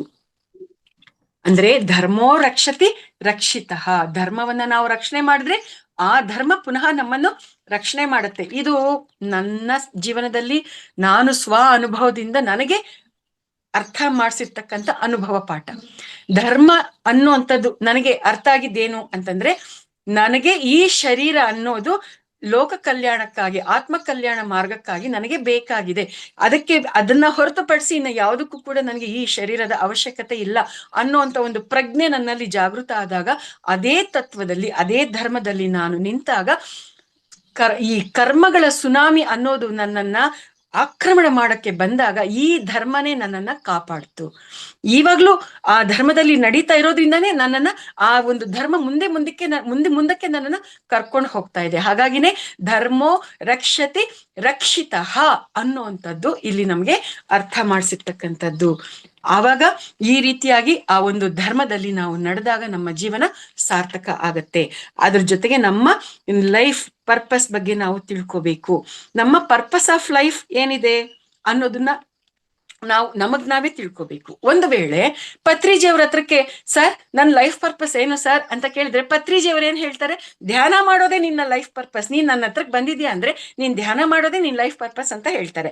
ಅದೇನೆ ಬಿಸ್ಮಿಲ್ಲಾ ಖಾನ್ ಹತ್ರಕ್ಕೆ ಹೋಗಿ ನನ್ನ ಲೈಫ್ ಪರ್ಪಸ್ ಏನು ಅಂತಂದ್ರೆ, ಅಪ್ಪ ನೀನ್ ನನ್ನ ಹತ್ರಕ್ ಬಂದಿದ್ಯಾ ಅಂದ್ರೆ ಶಹನಾಯಿ ಹಿಡ್ಕೊಳ್ಳೋದೇ ನಿನ್ ಲೈಫ್ ಪರ್ಪಸ್ ಅಂತ ಅವ್ರು ಹೇಳ್ತಾರೆ. ಅದೇ ಗವಾಸ್ಕರ್ ಹತ್ರಕ್ ಹೋದ್ರೆ ನನ್ ಲೈಫ್ ಪರ್ಪಸ್ ಏನು ಅಂತ ಕೇಳಿದ್ರೆ ಬ್ಯಾಟು ಹಿಡ್ಕೊಂಡು ನೀನ್ ಕ್ರಿಕೆಟ್ ಆಡೋದೇ ನಿನ್ ಲೈಫ್ ಪರ್ಪಸ್ ಅಂತ ಹೇಳ್ತಾರೆ. ಬುದ್ಧನ ಬಳಿಗೆ ಹೋದ್ರೆ ಧ್ಯಾನ ಮಾಡೋದೇ, ಬುದ್ಧತ್ವವನ್ನ ಪಡ್ಕೊಳ್ಳೋದೇ ನಿನ್ನ ಲೈಫ್ ಪರ್ಪಸ್ ಅಂತ ಹೇಳ್ತಾರೆ. ಅಂದ್ರೆ ನಮ್ಮ ಲೈಫ್ ಪರ್ಪಸ್ ಏನು ಅನ್ನೋದು ನಾವ್ ಅವರು ಏನಾಗಿರ್ತಾರೋ ಅವರು ಅದನ್ನೇ ನಮ್ಗೆ ಹೇಳ್ತಾ ಇರ್ತಾರೆ. ಆದ್ರೆ ನಮ್ಮ ಲೈಫ್ ಪರ್ಪಸ್ ಏನು ಅನ್ನೋದನ್ನ ನಾವು ತಿಳ್ಕೊಬೇಕಾಗಿದೆ. ಆ ರೀತಿಯಾಗಿ ಅವರ ಲೈಫ್ ಪರ್ಪಸ್ ಏನು ಅನ್ನೋದನ್ನ ತಿಳ್ಕೊಂಡಿರೋರೆಲ್ಲರೂ ಕೂಡ ಪಿರಮಿಡ್ ಮಾಸ್ಟರ್ಸ್ ಆಗಿದ್ದಾರೆ. ಅವ್ರ ಲೈಫ್ ಪರ್ಪಸ್ ಅನ್ನ ತಿಳ್ಕೊಂಡು ಇಷ್ಟು ಅದ್ಭುತವಾಗಿ ಕರ್ತವ್ಯವನ್ನ ನಿರ್ವಹಿಸ್ತಾ ಇದ್ದಾರೆ ಅನ್ನೋದನ್ನ ಇಲ್ಲಿ ನಮ್ಗೆ ತಿಳಿಸಿರ್ತಕ್ಕಂಥದ್ದು. ಪತ್ರಿಜಿ ಅವ್ರಿಗೆ ಕೊಳಲು ನುಡ್ಸಕ್ ಬರುತ್ತೆ, ಕಸ ಗುಡ್ಸಕ್ ಬರುತ್ತೆ, ಪಾತ್ರೆ ತೊಳೆಯಕ್ ಬರುತ್ತೆ, ಅಡಿಗೆ ಮಾಡಕ್ ಬರುತ್ತೆ, ಅಡಿಗೆ ಬಡ್ಸಕ್ ಬರುತ್ತೆ. ಈ ರೀತಿಯಾಗಿ ಅನೇಕ ಕೆಲಸಗಳು ಪತ್ರಿಜಿ ಅವ್ರಿಗೆ ಗೊತ್ತಿದೆ. ಆದ್ರೆ ಪತ್ರಿಜಿ ಅವ್ರ ಹತ್ರಕ್ಕೆ ಎಲ್ಲರೂ ಹೋಗೋರು ಕೊಳಲನ್ನ ಕಲ್ಸಿ ಅಂತ ಹೋಗಲ್ಲ, ಪಾತ್ರೆ ತೊಳೆಯೋದು ಹೇಗೆ ಅಂತ ಕಲ್ತ್ಕೊಳಕ್ ಹೋಗಲ್ಲ. ಪತ್ರಿಜಿ ಅವರ ಲೈಫ್ ಪರ್ಪಸ್ ಏನಿದೆ, ಅದಕ್ಕೆ ಏನ್ ಕನೆಕ್ಟ್ ಆಗಿದ್ದಾರೆ ಅದನ್ನ ನಮ್ಗೆ ಕಲ್ಸಿ ಅಂತ ಕೇಳೋದಿಕ್ಕೆ ಹೋಗ್ತಾರೆ. ಧ್ಯಾನ ಕಲ್ಸಿ ಅನ್ನೋದಿಕ್ಕೆ ಅವ್ರ ಹತ್ರಕ್ಕೆ ಹೋಗ್ತಾರೆ. ಈ ರೀತಿಯಾಗಿ ಅನೇಕ ಕೋನಗಳಲ್ಲಿ ನಾವು ನಮ್ಮ ಧರ್ಮದಲ್ಲಿ ಇದ್ದಾಗ, ನಾವು ನಮ್ಮ ಕರ್ತವ್ಯದಲ್ಲಿ ಇದ್ದಾಗ ಅದೇ ಬೇಕಾಗಿರ್ತಕ್ಕಂಥವ್ರು ಎಲ್ಲರೂ ಕೂಡ ಹುಡುಕಿಕೊಂಡು ನಮ್ಮ ಹತ್ರಕ್ಕೆ ಬರ್ತಾ ಇರ್ತಾರೆ. ಈಗ ರಂಗನಾಥ್ ಅವರಿದ್ದಾರೆ, ಅವರ ಧರ್ಮದಲ್ಲಿ ಅವರ ಕರ್ತವ್ಯದಲ್ಲಿ ಅವರು ತೊಡಗಿಕೊಂಡಿದ್ದಾರೆ. ಅವ್ರ ಪಾಡಿಗೆ ಅವ್ರು ಕೆಲಸ ಮಾಡ್ತಾ ಇದ್ದಾರೆ, ಅವ್ರಿಗೆ ಗೊತ್ತಿರುವಂತ ವಿಚಾರಗಳನ್ನ ಹೇಳ್ತಾ ಇದ್ದಾರೆ. ಇಷ್ಟೊಂದು ಜನ ಈ ಒಂದು ಝೂಮ್ ಅಲ್ಲಿ ಇಲ್ಲಿ ಸೇರ್ತಾ ಇದ್ದಾರೆ ಅವ್ರ ಮಾತುಗಳನ್ನ ಕೇಳೋದಿಕ್ಕೆ, ಅವರ ಒಂದು ಮಾರ್ಗದಲ್ಲಿ ನಡೆಯೋದಿಕ್ಕೆ. ಯಾಕೆ ಅಂತಂದ್ರೆ ಅವರು ಕಂಪ್ಲೀಟ್ ಆಗಿ ಅವರ ಧರ್ಮದಲ್ಲಿ ಇದ್ದಾರೆ. ಅವರ ಧರ್ಮಕ್ಕೆ ಕನೆಕ್ಟ್ ಆಗುವಂತವ್ರು, ಅವರ ವೈಬ್ರೇಷನ್ಸ್ಗೆ, ಅವರ ಫ್ರೀಕ್ವೆನ್ಸಿಗೆ ಕನೆಕ್ಟ್ ಆಗುವಂತವ್ರು ಯಾರ್ಯಾರಿದ್ದಾರೆ ಎಲ್ಲರೂ ಕೂಡ ಅವ್ರಿಗೆ ಕನೆಕ್ಟ್ ಆಗ್ತಾ ಇದ್ದಾರೆ.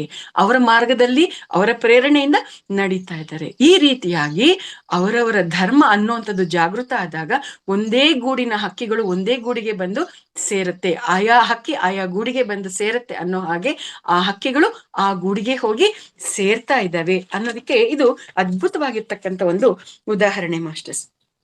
ಅಂದ್ರೆ ಇಲ್ಲಿ ನಮ್ಗೆ ಅರ್ಥ ಆಗ್ಬೇಕಾಗಿರುವಂತದ್ದೇನು, ನಾವು ಧರ್ಮ ಯಾಕೆ ಮಾಡ್ಬೇಕು ಅಂತಂದ್ರೆ ಧರ್ಮೋ ರಕ್ಷತಿ ರಕ್ಷಿತಃ. ನಾವು ಧರ್ಮವನ್ನ ಕಾಪಾಡಿದ್ರೆ ಅದು ನಮ್ಮನ್ನ ಕಾಪಾಡುತ್ತೆ. ಹಾಗಾಗಿ ಎಲ್ಲರೂ ಧರ್ಮದಲ್ಲಿ ಇರೋಣ. ಅವ್ರಿಗವ್ರೇ ಕರ್ಮೇ ತೀರೆ ಅವರಿಗೆ ಅವರೇ, ಯಮುನಾ ತೀರೆ ಅವರಿಗೆ ಅವರೇ, ಧರ್ಮೇ ತೀರೆ ಅನ್ನೋದನ್ನ ಇಲ್ಲಿ ನಮ್ಗೆ ಪತ್ರಿಜಿಯವರು ಅರ್ಥ ಮಾಡಿಸಿರ್ತಕ್ಕಂಥದ್ದು ಮಾಸ್ಟರ್ಸ್. ಇದು ಈ ಚಾಪ್ಟರ್ ನಲ್ಲಿ ಇರ್ತಕ್ಕಂಥ ವಿಚಾರ. ಇವತ್ತಿನ ದಿನ ಈ ವೇದಿಕೆಯಲ್ಲಿ ಇಷ್ಟೆಲ್ಲ ವಿಚಾರಗಳನ್ನ ನಿಮ್ ಜೊತೆ ಹಂಚ್ಕೊಳ್ಳೋದಿಕ್ಕೆ ನನಗೆ ಅವಕಾಶ ಆಗಿದೆ. ಈ ಅವಕಾಶವನ್ನ ಮಾಡಿಕೊಟ್ಟಂತ ಮಹಾತಾರ್ ಫೌಂಡೇಶನ್ಗೆ, ರಂಗನಾಥ್ ಅಣ್ಣನವರಿಗೆ ಮತ್ತೆ ಎಲ್ಲಾ ಆತ್ಮ ಬಂಧುಗಳಿಗೆ ಆತ್ಮಪೂರ್ವಕವಾಗಿರ್ತಕ್ಕಂಥ ಧನ್ಯವಾದಗಳನ್ನ ಮತ್ತೆ ಕೃತಜ್ಞತೆಗಳನ್ನ ಅರ್ಪಿಸ್ತಾ ಇದ್ದೀನಿ masters. Thank you very much.